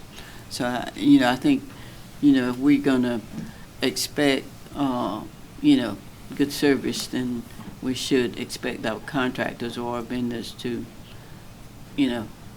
pay living wage to people. Just one thing I want to add, the $10 that was presented is what the budget, John's budget, what we determined John's budget, which is an enterprise fund, could absorb. So if we go up beyond 10, the thought is that it will reflect in the annual fee, on the solid waste fee that's on everyone's tax bill. So just keep that in mind as you're talking about how much you want to pay these folks, that if you go over 10, then it's anticipated that we'll have to increase that fee. Thank you. Commissioner McGlaughlin. Thank you, Mr. Chairman. A couple questions here. How many contractors do we have now? Two. Who are the contractors? Trust Denham Group and Holden Temporaries. How long have we been having these contractors? Holden Temporaries has been here since 2020, when Iverson McKenzie decided he wanted to get out of it. And Trust Denham has been around since the first time we bid it, back in 2009, 8 or 9, when I first got here. Okay. And you mentioned you having some problem with one of the contractors? Yes. Which one you having problem with? Trust Denham. I'm sorry? Trust Denham. Okay. How long have that contractor been with you? Been with us since 2009. Okay. Now you have some procedures in place. I think you mentioned that in your report, that would outline what you would be doing if a problem continue. Right.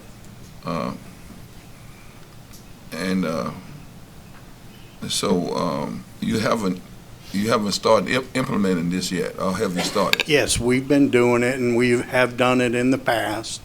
The only time it fell is when I lost when I didn't have an environmental officer. Mm-hmm. The inspections weren't done just because I didn't have as much time. I was doing inspections. As long as, in between when I didn't have an environmental officer. And then when Jason came on board,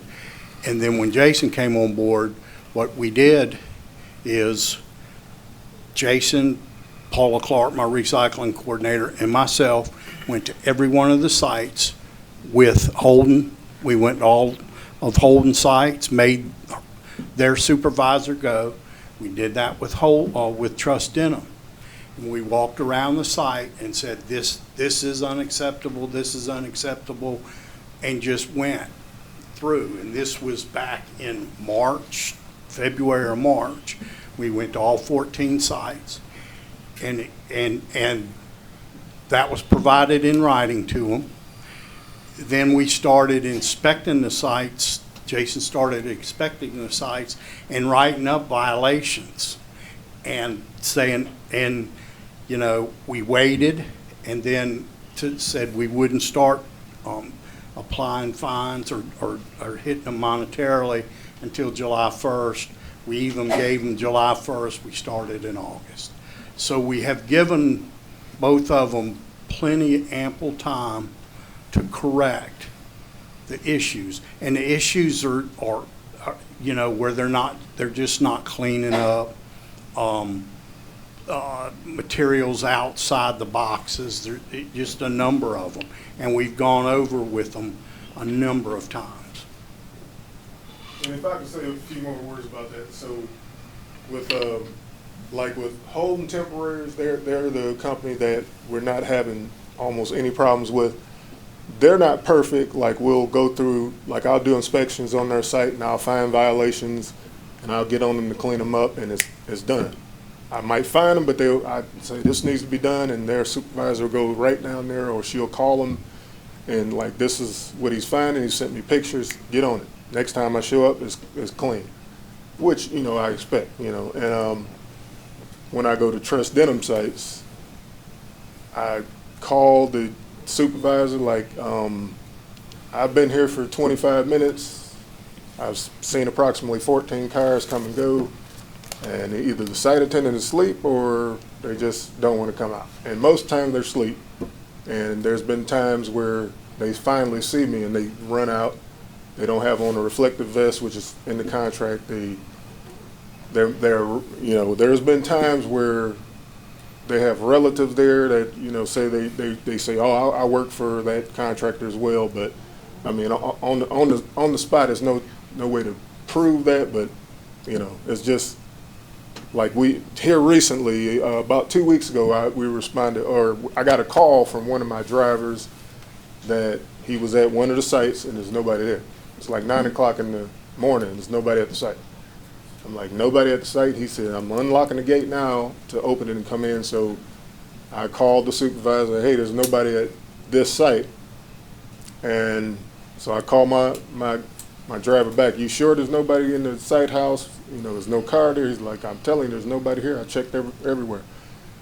And I called the supervisor, told him what the problem was, and I'm headed that way. And he calls me back shortly saying the site tenant was there and they've been there the whole time.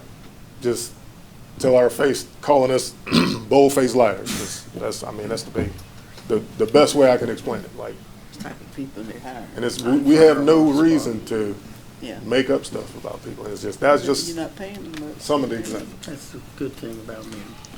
Any other commissioner questions? Well, I'll be finished in a second. Okay, I'm sorry, Commissioner. Well, so the policy that you have in place now, you just read. So you're saying you've been implementing that policy that you're just reporting to us now? This has been It's the contract that we've had, and it's not changed too much. We've changed a little bit. Not changed too much. But it spells out, so the contract, part of the contract, there's a site attendant manual that we put together spelling out what we expect them to do. One of them is to be outside the house if there is a customer on site. So if the customer has a question, they can go to the site attendant. One of them is making sure to keep the place clean, the perimeter of the site, any blown trash, cleaning up under the boxes when we move the box, different things like that. We expect them to be open at 7:30 in the morning and not close till 7:30 in the evening. I get a number of calls and have over the years where somebody's gone on their way to work with a bag of trash and the site not be open. Or, you know, they call or they close early. And so we have a phone system where they got to call us in the morning, and all they have to do is call, it answers, boom, it records where they called from and what time. Same in the afternoon. Those things. And it's all spelled out in the site manual. That's part of the contract. Okay, just two comments I want to make. I'm hearing Commissioner Huggins mention about the $15 per hour. I certainly think that's a good way of starting. $15 an hour, the kind of work that they're doing, I think it's worth it. The second thing I want to bring up is the fact that you know, this new plan of action that you just laid out, I think is a good plan. But I think we should keep those two that you have, and if those violations continue based upon what you just read, the outline you read, I think we should start that implementation process. There may be, as Commissioner Nunley said, that may be bringing it down to one contractor for the whole county. But I think right now we should keep the two that we have in place, and that monitor the type of situation that they're doing, and just maybe they'll come up to par, meeting the expectation. I know you said some of them, one of them, have not done that yet, but I don't. But I'm thinking, because I'm just hearing the new policy in place, that we should try to keep that and see how we can further continue that service that they are providing. So, John, I got a question. Yes, sir. If we've had this much trouble, why haven't we terminated that contract yet? I mean, how many chances do you get? I have in the past come to this board and tried to, and was directed to negotiate with the contractor. It sounds like to me they need to be terminated is what it sounds like to me. I mean, how long do you continue to put up with a poor performance? Month after month after month? I mean, if they can't do the job, then we need to terminate them. That's my opinion. Yep. I have a question. Yes, ma'am. I have a couple of questions. I don't know when it was, but you upgraded the shelter for them. Have they all been done? We are in the process. I don't know if all the houses have been, there might be one or two that need some work done on a couple of sites, but as far as replacing. Okay, because I do use them because I take my own trash. I don't burn it all the time. So I was wondering about that. And the next question I have relates to when the residents drive up. I know Bethel had gaping hole. My whole front end dropped down in a big hole That's been repaired. in Bethel, and I did not like it at all because that can ruin your tires, it can ruin your shaft on your car, and it was there for a long time. That was So the now, state things road. like that corrected at all, because the residents shouldn't be having an expense with their cars, and they're driving up, to do that. Are they all done? No, ma'am, we're, right after this, we're bringing you, I think there's five or six sites, that we're going to continue. We've done, four or five. We're prioritizing them. So we're working on the asphalt. I budgeted $350,000 and we're getting ready to spend it all. Yeah, I'm getting ready to present that item. There's 5 sites we're going to do extensive work at, so you'll hear that in just a minute. One other thing I wanted to add about this is there's no harm in issuing the RFP. We can, once we get those numbers, we can bid it how we want. We can bid it at 10 and at 15 and see what those differences are, see who bids, see who is the low bid, bring it back to the board, and then let y'all decide as a group how if you want to break it up, do you want to keep it all together, you want to use the 10, do you want to use the 15? I think, in my opinion, that's the best path forward.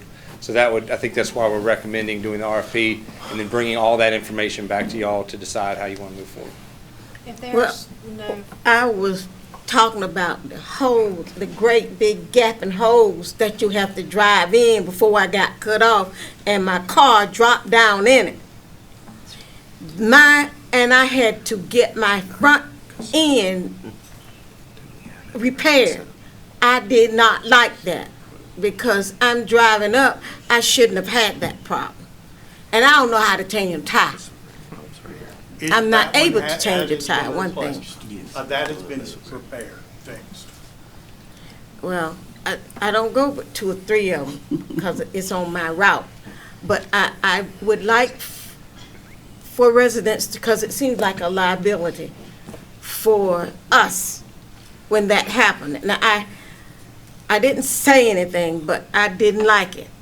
That's been fixed, It's correct? been fixed, Okay, but let's move actually on then. that was on What's the the pleasure of the state board? highway. It's a liability. It's And been if fixed. and you said all of them been fixed? That one has been fixed. We've done asphalt repair, Pactolus, Bethel, Welcome, and there's one other I'm missing. Port. We're working on Port Terminal is coming up. Thank you. Let's get back to the Mr. item Chair. for decision. What's the pleasure of the board? I would like to finish my conversation and rather not be cut off. I was talking about an issue for the community, and that happened with my car. And it is an issue But that they have said that I they don't fixed. disrespect you. I'm I'd like to I'm finish not my disrespecting conversation. you. Okay, well, move forward. We'd like to move on with this.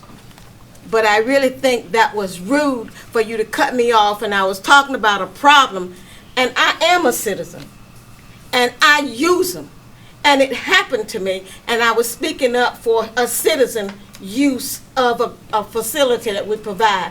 And I think that was rude of you to do that, and I don't Well, like it. I'm sorry that you thought that. What's the pleasure of the board?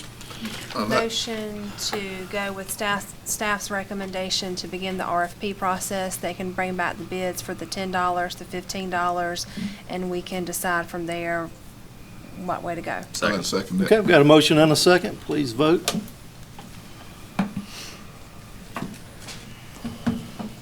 Thank you, guys. Okay, thank you so much. All right, we'll move on. Tim? Good Maybe- evening maybe again. we'll move on. Mary, I think you'll like this item. This is a solid waste I'm not convenience feeling site. good right now. You can tell, can't you? Well, I'll try to cheer you up. So this is a convenience site improvement project. As John mentioned, we did several sites last year. Y'all gave us $350,000 in our CIP improvement project list to spend on these projects out of John's Enterprise Fund. So tonight, we're asking for approval of the 5 different contracts. The work will include Port Terminal, Ayden, Winterville, Farmville, and Stannonsburg. The contracts have a total amount of $358,218.74. That's with a 10% contingency. The first contract is with Garris Grading and Paving for $161,000 and some change for Ayden, Port Terminal, and Stannonsburg. And the second will be with Tripp Brothers Construction for $163,726.75 to provide services at Farmville and Winterville. So tonight, we're asking for approval to authorize the county. May I ask a question? Certainly. You reading? I like to follow you in this. What page are you on? 164. Well, you see what happens when I get emotional. I'm sorry. I want to see it. And also included is the bid tabs for each of the projects as well, so you can see what the bids came in at. So tonight, I'm asking for authorization for the county manager to execute those contracts with those 2 contractors. I'd like to offer the motion to accept your recommendation. Second. Okay, we have a motion and a second. Please vote.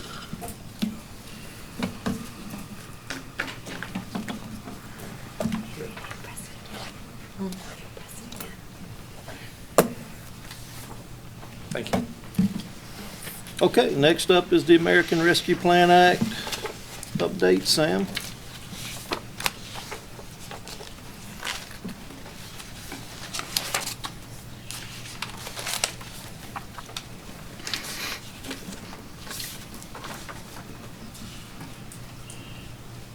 Good evening again, Chairman Smith, Board of Commissioners, Madam Manager. Tonight I bring you the American Rescue Plan update. You should have a copy of the presentation at your place settings. Pitt County has received $35,107,015. Our actuals or encumbered amounts are $23,856,681.82, and this is as of September 13th, 2024, which was Friday. A reminder, all funds must be obligated by December 31st, 2024, and all funds must be spent by December 31st, 2026. Now our ARPA update, you'll see my ARPA project tracking spreadsheet. We have 24 projects, and you'll see them listed on the left side. You also, right beside that column, you'll see what the board has obligated. You see the actuals, the encumbered amounts, what's available, the status of the projects, and proposed adjustments. Of these 24 projects, we have 4 projects that have come in under budget, and these are the positive numbers you see to the right. We have 5 projects that would need additional funds. These are the negative numbers with the brackets around them. Looking at our numbers, I have 4 recommendations for the board. One is to adjust obligations to cover the purchase of ambulances and the courthouse furniture. This is your $273,601.73 and your $87,944.17. Also asked the board to consider balancing these projects. These are the smaller amounts. This is the 54 cents, the 59 cents, the 16 cents, and the $220. After making these adjustments, I asked the board to consider moving or obligating the remaining $597,751.06 to the community center projects. And this will allow us to reduce the fund balance appropriation that the board did back in November of 2023. Finally, I asked the board to allow me to bring back an amended grant project ordinance in October reflecting these changes. And here's my recommendations that I just stated. Are there any questions? I'm happy to take any questions that you might have. If not, I would recommend that you make the motion to make these adjustments, or authorize me to make the adjustments and bring back a amended grant project ordinance to you in October. Mr. Chairman, Yes, ma'am. I'd like to offer a motion that we accept her recommendation. Okay, we got a motion to accept Sam's recommendation and a second. Please vote.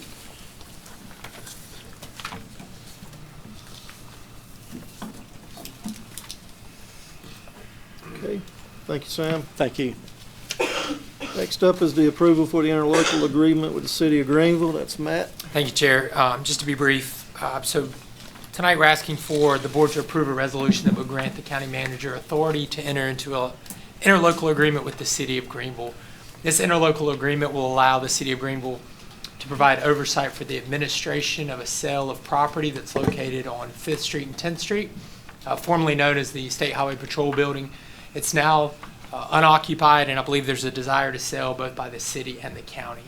So an extensive boundary survey was done. It seems to be that the county owns about 17% of that property. The property is made up of a couple parcels. Some of the parcels are solely owned by the city. Some of them, well, one of them is owned jointly by the city and the county. And so when we did the math, it's about 17% that the county would own.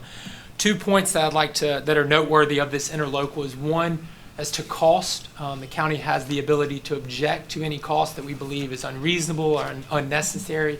And if the city would like to proceed with that cost, it would be their sole responsibility. The other thing is the cost is apportioned just like the proceeds will be apportioned. So we are only responsible for essentially 17% of the cost that accumulates during this process. Lastly, this is just an interlocal for the administration of the sale. We still have to come back for the sale of the property for both the initial bid and the final bid once the upset bid process has been completed. Any questions about any of that? Any questions for Matt? No, I'd like to offer a motion that we accept his recommendation. Commissioner I have a Huggins? question. I'll wait for after that. I have a question. I know you probably don't have a seller right now, but I remember a conversation, Madam Manager, about using maybe this building for the, what was it, the family, the justice, what was Family it? Justice Center. Yeah, Family Justice Center. Where is that? They considered that building, given its current condition, it was not usable for that purpose. They've worked with Tim Corley, and they looked at the old magistrates building. They would like to consider space within the courthouse, but they rejected that as an option for that purpose, based on its condition and the ability for it to meet their needs. So the Family Justice Center conversations are continuing. They've been quiet for a while. Don't know if you've gotten any meeting notices. I have not. I believe what's happening is they decided not to move forward with a nonprofit option, and the agencies are just working collectively in the concept of a family justice center without moving forward formally yet. And I think that was in part due to some changes at the Center for Family Violence and some different personnel changes. So it's still on the radar. We're continuing to monitor it, but they did not have interest in that building. Okay. Any other questions? Yeah, is this in relation to those signs I see on the street something about the family court. Is this what they're trying, because I can't figure out what it was about. The Nobody can corruption, answer it. the family court corruption. I think one is down on 6th Street. Don't know about those. So we signs. don't know, so. I don't think those signs aren't related to anything that we are Okay. working on as a county. Good. So if I'm in order, will you consider my motion being Yes, made ma'am. for approval of Matt We have- Gibson? We have a motion to approve. Do I hear a second? Second. Okay. Please vote. Okay, great. Thank you, Matt. We'll move on. Madam Manager, I think you're up next. Yes, with the assistance of Commissioner Ann Floyd Huggins. We mentioned this at the manager's report last meeting, and Commissioner Floyd Huggins asked that we bring it back. So in your packet, you've had an opportunity to review the Affordable Connectivity Program fact sheet, the National Association of Counties policy brief on the Affordable Connectivity Program, the data on the number of households in Pitt County receiving benefits under the Affordable Connectivity Act when that program was funded, and a copy of the letters that we sent to all members of our federal delegation in February 2024 and those responses that we received. And with that, Mr. Chairman, if we could turn it to Ann Huggins. Well, I asked Madam Manager to provide the information so that we could actually see the numbers of households that received the assistance for the internet, for broadband, and you know, it's very important. Of course, it was important during the COVID time, but it's important all the time for our community, as many people as possible across the county to have access. And Commissioner Perkins Williams always talks about her not being able to have internet service. So, but this was a program, of course, to assist low-income families. And we sent a letter to our legislators because Congress did not fund it after the funds ran out. So, and NACO continues to ask us to advocate for the funding of this program, to talk to our legislators about it. And so I asked her to provide the number. You can see in your packet how many households received assistance, devices, and also, you know, funding for it. So for the month of January, February, March, and April, and May. You know, so of course, May being the smaller number because that was at the end of the time period for. So I want you to see just how many households received this, and kind of, as I say, put a face with the numbers to see. And I don't know what else we can do other than still impressing. I believe we have a representative from Senator Budd's office here to this evening with us. But it is very important for Pitt County citizens out in the rural area especially to have internet access. So that's why I'm asking now, you know, if we can send another letter. I don't know, you know, as I said, NACO is still advocating for it and asked us, and I was on the call with the Rules Caucus asking us to continue to advocate with our legislators for funding of this. So that's why I want you to see the numbers and see just how many households here in Pitt County actually received assistance with this program.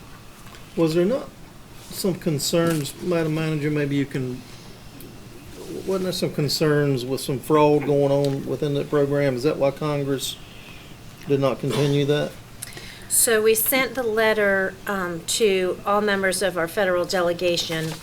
Greg Murphy's written response indicated that he was concerned about potential fraud within the program.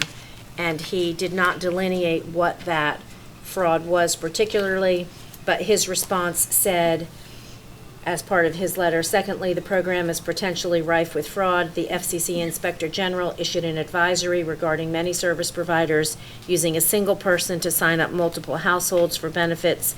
According to the advisory, 3 service providers claimed over $360,000 in program reimbursements based on the Social Security number of a single 4-year-old child who received federal benefits.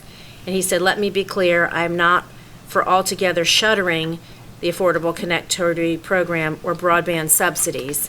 He said, I realize that many people rely on public internet programs in this economy in which many people are living paycheck to paycheck. I think the House of Representatives should focus on reforms to make the program more cost-effective and less susceptible to fraud before voting on a clean reauthorization. Okay. Commissioner White, did you have a question? I was going to ask the exact same thing you did. Okay. Commissioner Well, Huggins? You know, when you say fraud and you don't identify the fraud, that does nothing for me. You know, you can say that about anything. Until you identify it, and you know. Sure. My biggest concern is that the residents are able to have good access to connectivity. And this was one of the reasons why I specified that we should have fiber optic going in out there, because that would make a big difference on connectivity and continuous flow of it.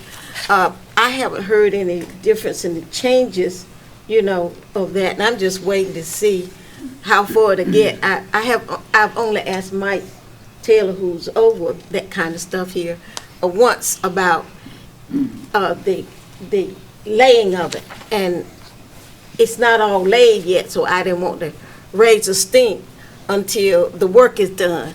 Then I won't talk about it and raise a stink if we don't have connectivity all over there. That district is 233 square miles, and rural, mainly the houses are far and in between.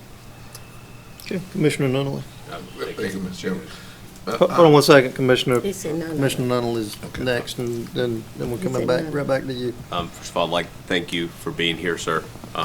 And I'd like to just point out, as an educator and someone that works with students throughout the county, how even before COVID, but I think we became all as leaders more and more aware of the reliance on our education system and our educators and our students on being connected through broadband.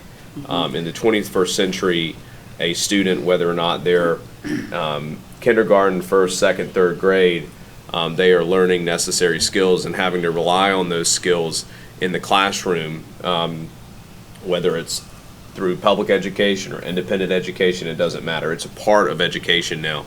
And so I just think that, in my view, if we are for education, which is at the top of our list, and we have and supported and continue to lobby for that line connectivity, which I think we've made a lot of efforts toward making sure that everyone has the ability to be connected. That was the problem pre-COVID, before we made the commitment as a board to help support everyone else in the country that was doing it, and we're very thankful for that. But now that the lines are being laid, we need to make sure that the students that are at the other end of those lines are being connected. And these types of programs, look, nothing's perfect, and I think we just need to continue to get it to where it needs to be, so it's not being taken advantage of by vendors. But so I'm in agreement on that. But just to understand too, this is not just it's not a luxury to be connected in the 21st century. It is an absolute necessity for every student. And having worked with students that pre-connectivity in the county that did not have access, and saw how students with means or without means that didn't have that connection, what a burden it is to perform in the classroom. So as we continue to build out the system, just need to continue to make sure that we're also meeting those that can't maybe afford that. So just wanted to raise that point. But thank you for being here. Commissioner McGlaughlin? Thank you, Mr. Chairman. I just want to echo what Commissioner Hudson said, and also Commissioner Nunley. I think that we advocate, I go back on this all the time, we advocate that we are the leader in the state and the best in the East. And I think that we should, practice that and this internet connectivity is very important. I mean, it's a shame. I feel embarrassed that we don't have the type of connectivity here in Pitt County that other cities and counties have of this size. I'm embarrassed. And as Ms. Huggin alluded to, you talk about fraud, but not identifying what it's about. People come up with anything to keep you from making things happen in a positive way. I don't accept that. I don't accept, fraud. You aren't telling me what it is. So yeah, we need to do something and do it quickly to make sure our children, our grandchildren, have the proper connectivity for interstate. That's a simple process. And I think that we need to try to use all the resources that we have to make this happen. That's my comment. Thank you, Mr. Chairman. Okay. What's the pleasure of the board? I'd like to see, get a report from Mr. Taylor as to where it is over there in the wilderness. Right, and so, yep, and we can bring him up to answer any questions, or I'm happy to tell you, not to confuse the Affordable Connectivity Right. Act, which is a subsidy on someone's cable bill or internet bill, versus connectivity in the ground. We have made tremendous progress on connectivity in the ground. 2 years ago, the FCC identified about 6,000 locations in Pitt County that did not have access to high-speed fiber internet. Since that time, with the assistance of Mike Taylor, we have worked through the Great Grant 1 program, which served several thousand homes, Great Grant 2, which served a few hundred, CAB Grant 1, which you've just approved that agreement, which served over 3,000. And before September, we took that number from 6,000 homes down to 170 homes that by December 2026 will have access to high-speed internet. So that's huge. The FCC just updated their maps to reflect new construction and potentially other places that they may have missed. And so now our number's a little closer to 500.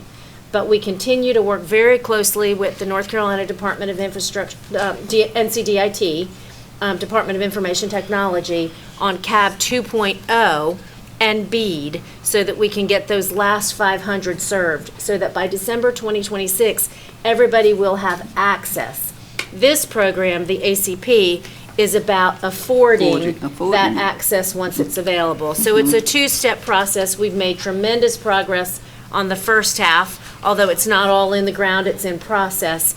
And this part is, once it's available to you, can you afford to subscribe? Okay. And see, we need the availability at time, and I do see it on Old River Road, Burst Construction Road, and so I haven't said anything about it because the work need to get done before you complain about.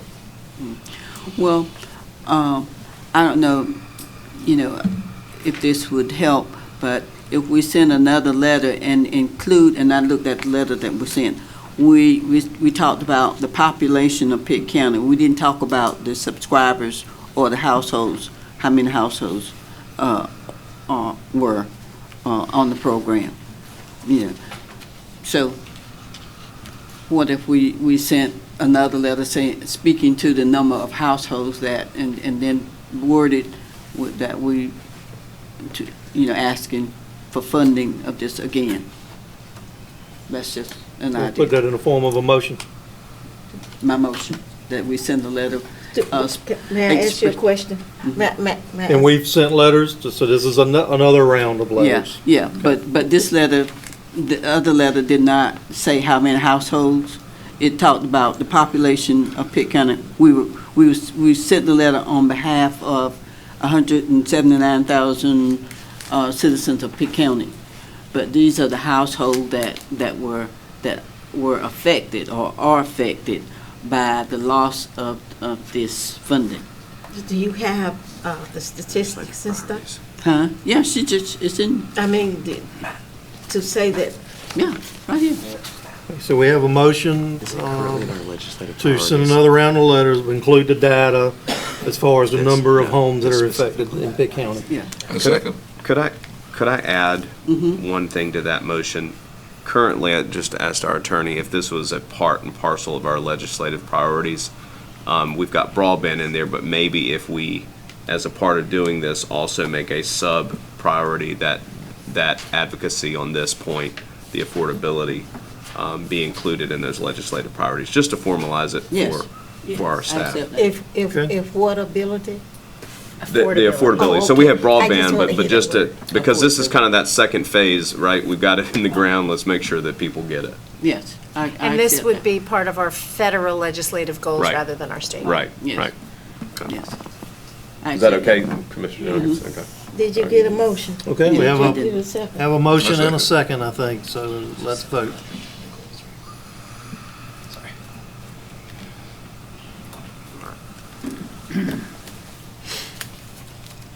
Commissioner Colson?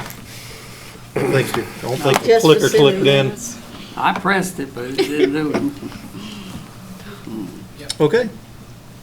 Thank you. I Okay, think thank staff you. has direction. Next up is Madam Manager, the appointment to the Pitt County ABC Board. Yes, you'll see all the available applicants within your packet. The ABC Board is recommending the appointment of Brian Meyerhofer. Mr. Chairman, Yes. I'd like to make a recommendation that we appoint Mr. Blake Price in this position. It's not Blake Price. It's Second. not Blake Price.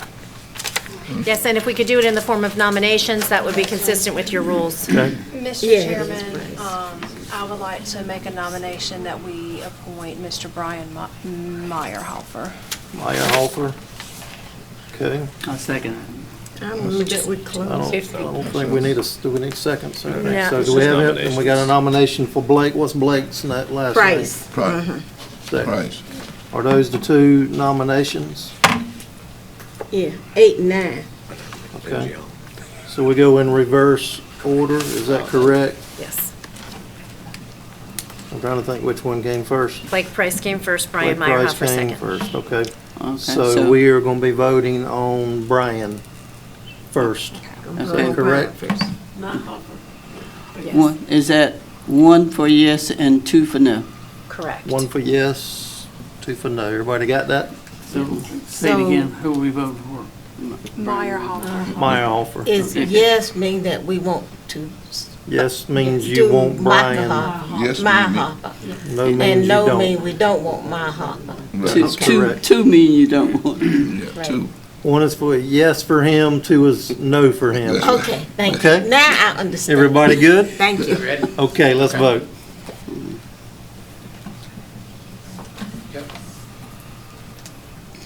Okay, I think Brian passed. Mr. Chair, Yes, sir. since I was in had failed to push the button or it didn't work, and my second attempt to hit the wrong button, I hit a yes and I meant a no. So can we go, and since I was in majority, can we reconsider the fact and, change my vote to a no? That's what I really meant to do. I'm gonna turn over here to our attorney and let him address that. Sure, if it's a motion to reconsider, it's fine. So then- Sometimes you know this don't work. Okay, so the proper thing to do. Okay, so we're gonna revote Correct, on Meyerhofer. on Meyerhofer. No, No, he's- no, no, on No, the no. previous. On the previous, before that. Yeah. Oh, I'm confused. That was on the, that was on the The broadband. connectivity. Okay, Okay, that's fine. so we're gonna go Now back. So let's finish number 6 and then you Now, can let's go back and. finish 6 and then we'll go back. Which is thought we had finished, it been. passed, Okay. yes, I'm sorry. Okay. All right, so let's go back to the Connectivity Act and we're gonna revote on that. Okay, so, Before we go back with Mr. Joyner's vacancy on the board, it is my understanding that the ABC board now needs a chair. That's up to the board, of the ABC board to make the decision of who's chair.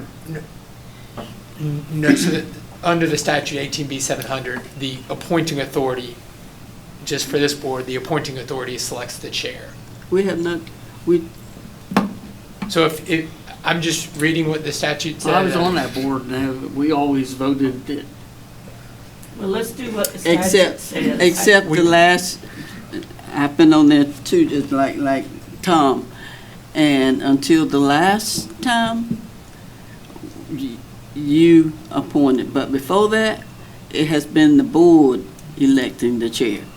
Now, I don't know when the statute changed or whatever. Did the statute change? Then I think we need to abide by the statute. Could we do this, and this is just a question for the attorney.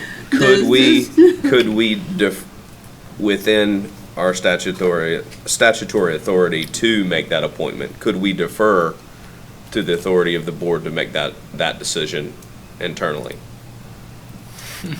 So sorry, I didn't mean to throw a curveball at you, but since we have the authority, could we not then say, hey, ABC board, we authorize you to make those determinations? So if you'll bear with me, I'd feel more comfortable if I read Sure, the statute, understand, and then yeah. the board can decide how they would like to proceed. Or do we have to make that decision tonight? Let's just follow the statute and No.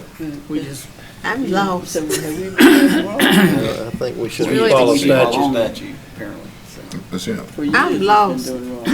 So we need to appoint a chair for the ABC board, or we do not? That's what he said. Sounds like That's we do. what That's Matt what he's is doing. The general some quick homework. the general statutes require that the appointing authority to the board, which is this board, appoint the chair.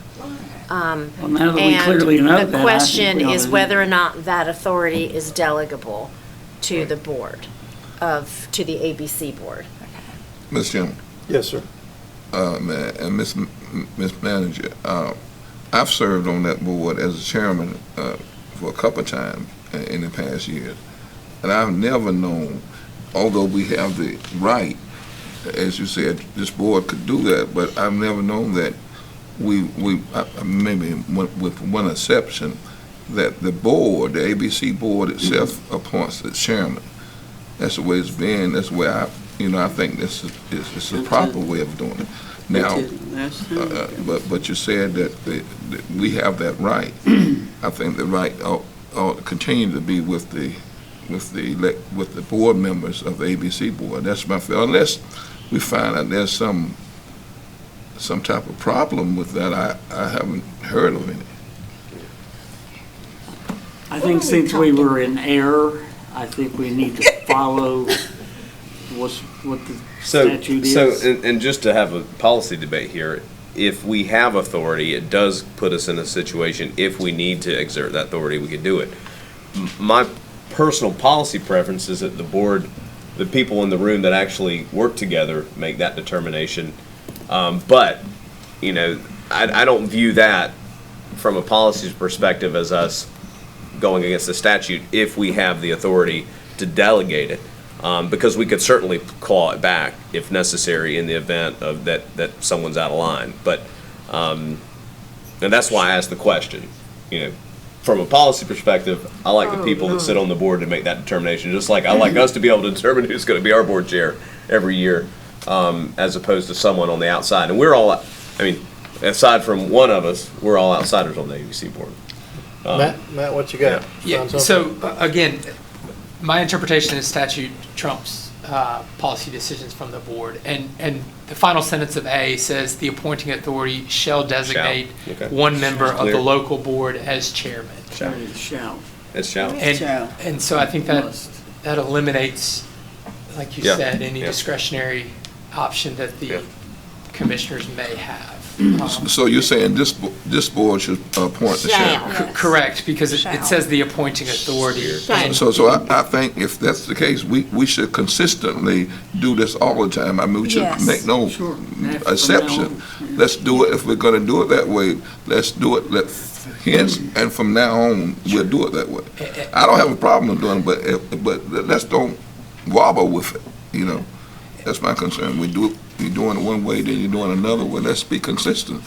If the board has that power, let the board, let's do it. Okay. Well, we have should not. definitely follow statute.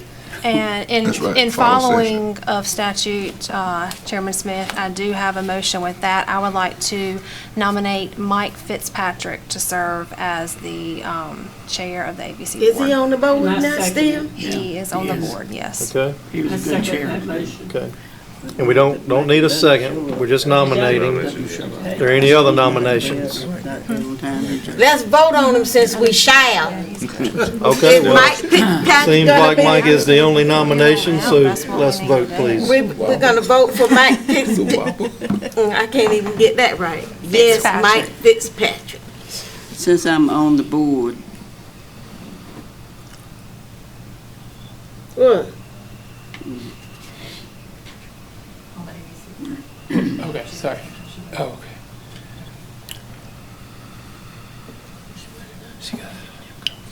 Okay, everybody good? Motion carried?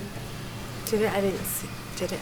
She voted no, and everybody else voted It was yes eight- for it was Mike 8-1. Fitzpatrick to be chair. Thank you. We heard that Mike Fitzpatrick is the chair.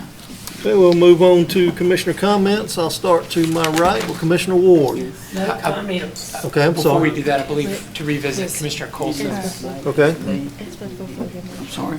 we're You wanted to gonna, revisit your vote? yeah, you wanted to revote on the next, okay. So there was a Motion motion to and a second reconsider first, right? So we need Yeah, to make. motion and second to reconsider. What we doing now? So I'll second your motion to reconsider. We need to vote on that, and then we can do it. Thank you. Okay, so we have a motion and a second to reconsider, so we are going to go back and we're going to vote again on the Affordable Connectivity Act. Okay. Okay? This is just to Right. reconsider. so one is, Mine one was- is This is not on the yes. act. I This had is not just to pressed the consider button there, reconsider. but it shows up as being shaded. So let's be clear here, we're Can not you clear voting, that out completely? we're voting To reconsider. to reconsider. To allow a reconsideration. Everybody got that? To allow reconsider? Oh, To To just allow reconsider. another vote. Yes. Right. oh. Correct, All right, to allow Okay. another To allow vote. another vote. Okay. okay.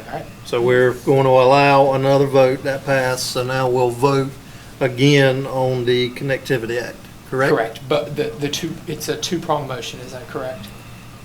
Both pieces of it. Yes, it Meaning- was to send a letter with the number of households and also to adopt federal goals that include the affordability Yes. in that goal. So it's a two-prong, is that correct? Okay. Correct. Okay. In one motion. So now waiting for the chair to phrase the motion. Okay, so we have a motion and a second to vote on the Connectivity Act along with the data of households included, and it be in conjunction with legislative goals, Yes. correct? Right. Okay. And we'll just confirm that the motioner and the seconder are making it at this point again for the reconsideration. Everybody clear? You're asking a lot of this old country boy here with that one. Well, at least you quoted the motion. I know what I'm doing. Thank you. Okay? All I right, am old, you know. So, baby. all clear. So we'll What were we start again with commissioner comments. Commissioner Ward, do you have anything? No comments. Commissioner Nunley? It said fail, but there was 5 yeses. There were 5 yeses. It passed. 'Cause I thought it said fail, but there were 5 yeses. Commissioner Colson? I know you saw. Well, I have a couple of things I'd like to say. First, there was some comments earlier about vague comments about prone for fraud that from Representative Murphy. Well, actually, he gives an example of the fraud in his March 11th letter, and Janice even referred to that. So how many pieces of fraud do you have to have in a letter as an example to really make you convinced that, hey, gee, there's a problem here? Okay, another thing is when Dr. Sery and Dr. Leanhart came before us,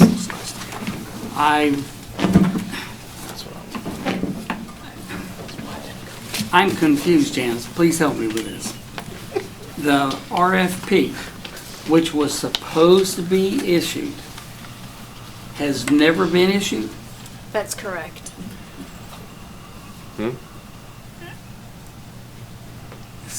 Has the sheriff made a decision as to about the medical services? Not to my knowledge. So I have Not to my knowledge.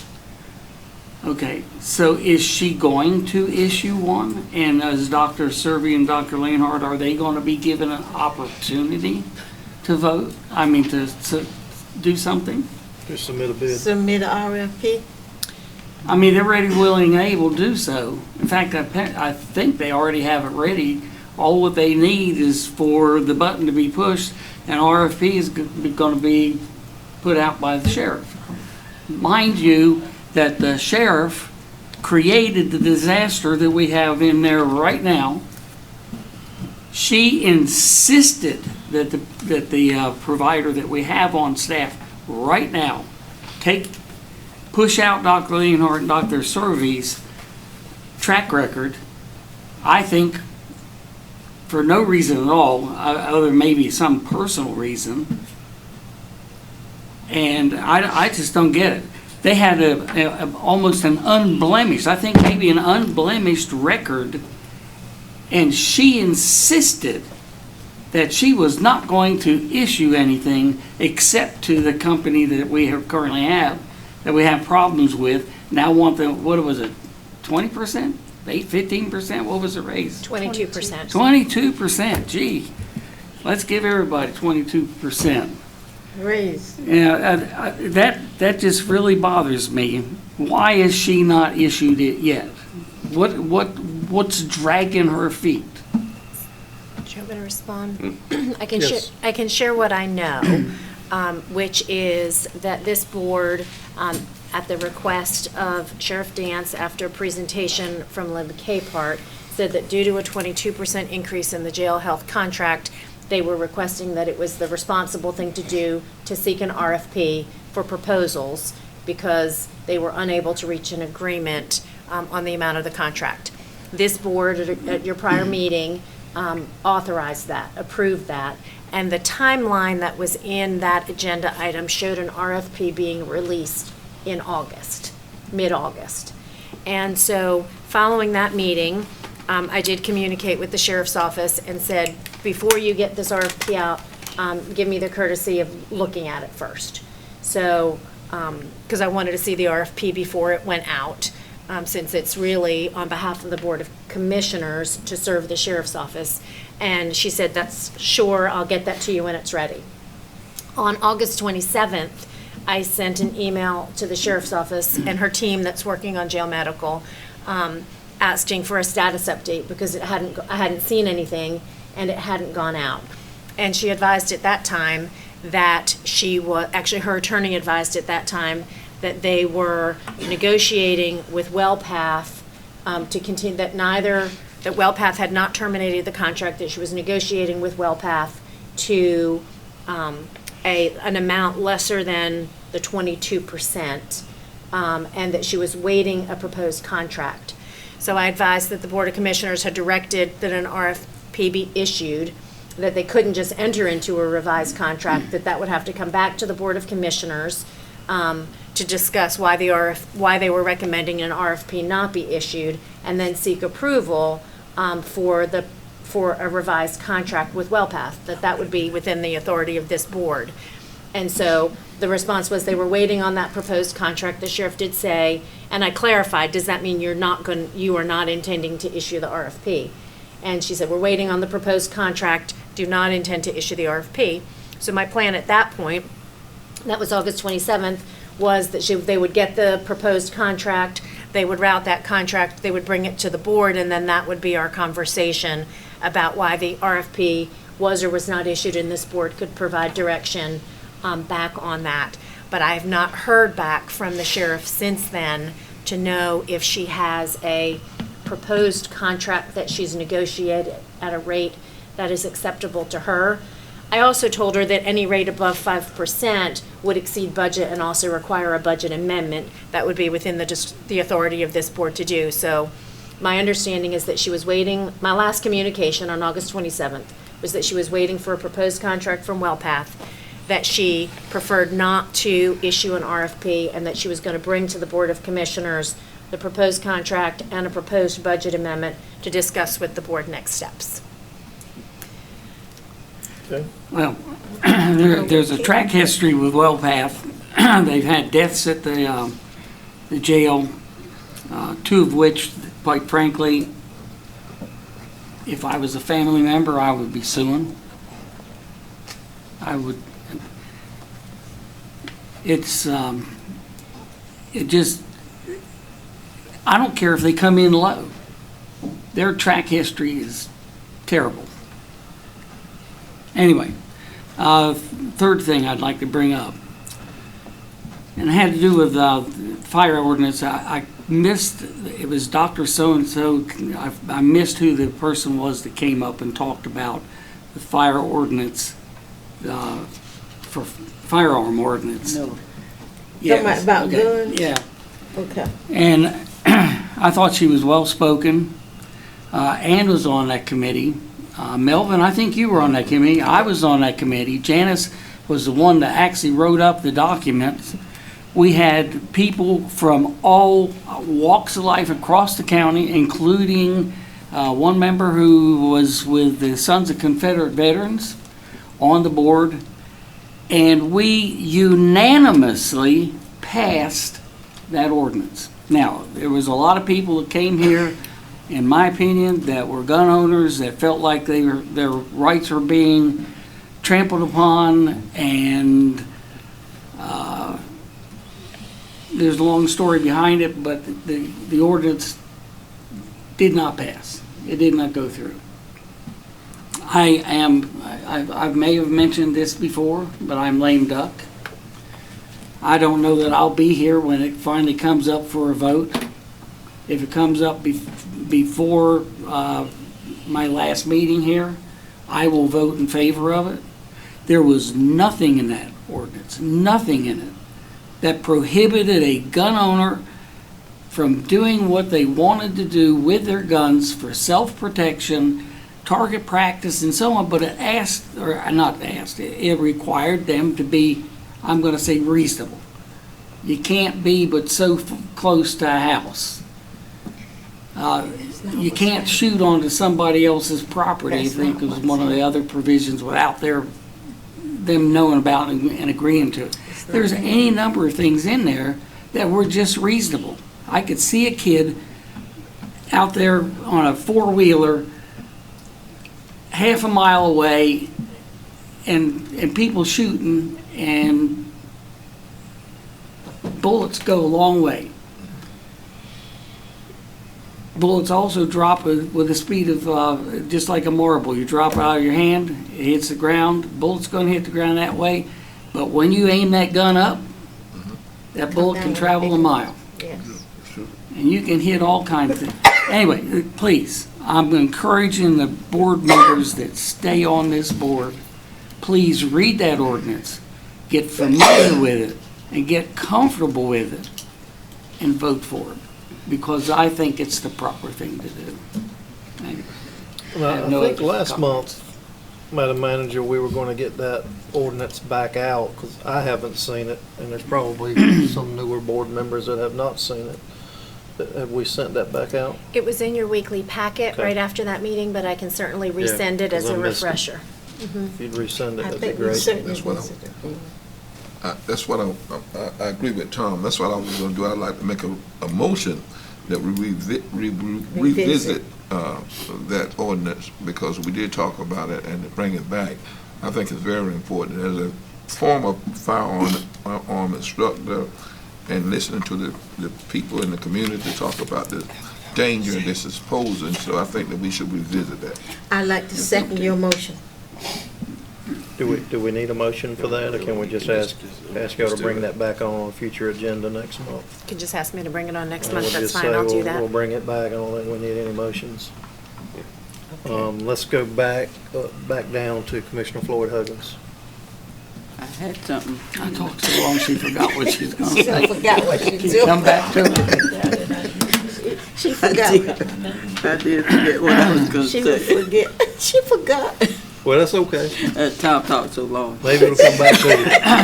Commissioner My old White? age rubbed off on her. It flows. I actually do have a few things to say. I'll talk enough for you tonight, Ann.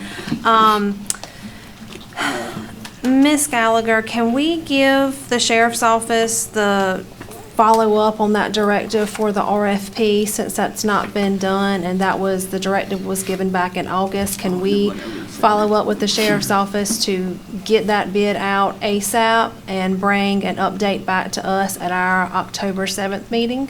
I can certainly do that. Okay, yes. thank you. And also, with it being Staff Appreciation Week, I just want to thank all of our wonderful staff here at Pitt County. I know a lot of times public service is a thankless job, but everybody in this room and all of our staff do a great and wonderful job, and we are very appreciative for you all. Okay, thank you. Now I remember. Okay. Okay, I want to ditto that appreciation too, but I want, in reference to the jail medical contract or whatever, do you think that, since we have not heard from her, do you think she accepted WellPath as presented and gonna keep that? Is that within So, policy? I don't think so. The sheriff knows she does not have the authority to enter into an amended contract without bringing it to the board, if that's what you're asking. So there was, the way the contract reads, any amendments to the contract need to be discussed in March prior to the fiscal year, and then we budgeted, and then there's an increase consistent with CPI, and we anticipated and budgeted for a 5% increase. And so the sheriff knows I think with confidence I can say the sheriff would not have entered into an amendment to a commissioner's contract without bringing it to the commissioners. I don't think she'd have done that. You remember I asked K-Pot he said he did not expect any bids to be lower than what WellPath was asking. You That's remember? correct. Yes. So. We don't know. Right. We ain't seen, I don't have it. And that was really the purpose of the RFP. That's right. Okay, that was my question. Okay. Commissioner McGlaughlin. Thank you, Mr. Chairman. Listening to the sheriff, this is another issue that we've talked about before. Listen to the sheriff and the presentation that was made. Madam Manager, the COLA increase, is that, do we normally automatically give a COLA increase to our staff? I thought we did. So each year, except there were a few years, several years ago, that the economy didn't support the manager's recommendation for a cost of living increase. There was a period of time several years ago. But of lately, yes, we recommend a cost of living increase, and that applies to everyone. So this year it was 5%. Last year it was 6%, and the year before it was 4%. So total of 15% over the last 3 years. And those would have been received by all employed, appointed, and elected officials in Pitt County government. Yeah, my recommendation would be to you, Madam Manager, that we could look into the sheriff COLA increase, and if she has not gotten one, to bring that up to where she should be, in reference to the COLA increase. I would like to have that done. I think that, I have a very strong concern. I know some of us on this board don't like the sheriff. I understand that. They don't like maybe some of the things that she's doing, her personality, but I go beyond that. We aren't paying. She's not getting paid for me to like her. She's getting paid for the job performance that she's performing, that she's doing. And I think we ought to put away the like of an individual and look at the job performance.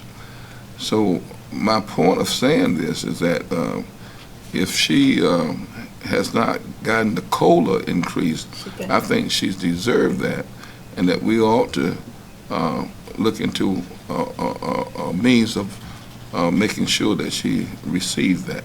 That would be my expectation, and asking you to look into that and bring it back to the board if you can make that happen. I am certain that the sheriff has received a cost of living increase in each year that the board awarded one. So she's received all her cost of living increase, you're saying? Correct. Okay. And Florida Hardy, our Human Resources Director, is here as well. That's correct, Florida. And in addition, the board adjusted her salary about 33% shortly after she came into office to bring it close to market. Okay, so what I'm hearing then from the report that I've heard even today, it sounds like that she has not been receiving she have not received all of her cost of living increase, and you're saying that she has. So there's some discrepancy there. So you're telling me she has, manager, or are you saying that to your knowledge she has? I know for certain that she has received her cost of living increases in addition to a 33% market adjustment shortly after she came into office. Okay. I rest my case. Melvin. Commissioner Perkins-Williams. I heard you say that the cost of living raise went to everyone elected on Pitt County staff, employed by the government. There was somebody else. Appointed. Or appointed. That includes everybody.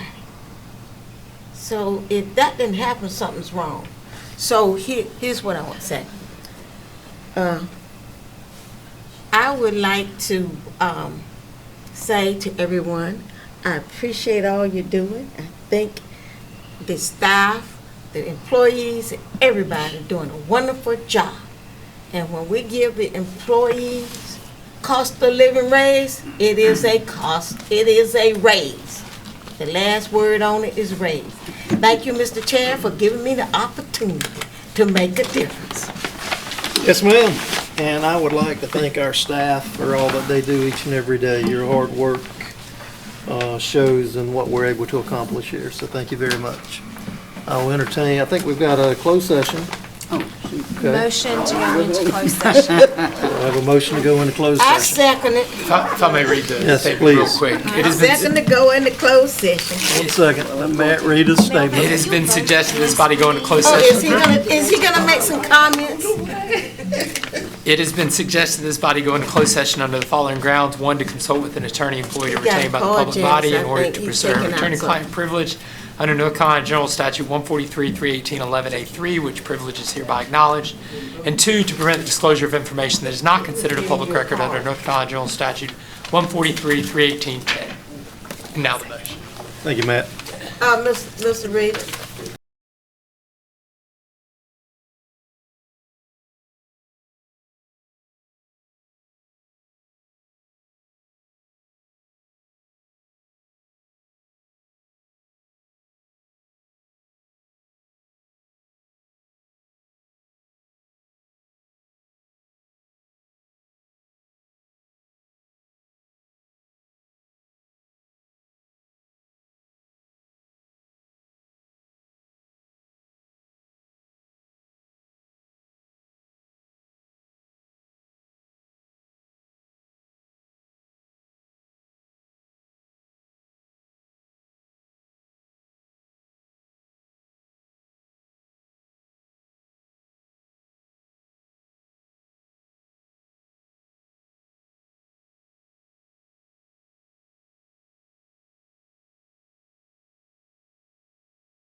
Okay, we're back in open session. I'd like to make a motion to approve the closed session minutes from July 22nd of this year. We got a motion and a second. Please vote. All right. Okay, I'd like to offer a motion that we go home. we have a motion to adjourn and a second. Oh, I got it. I know that's right. I always do it.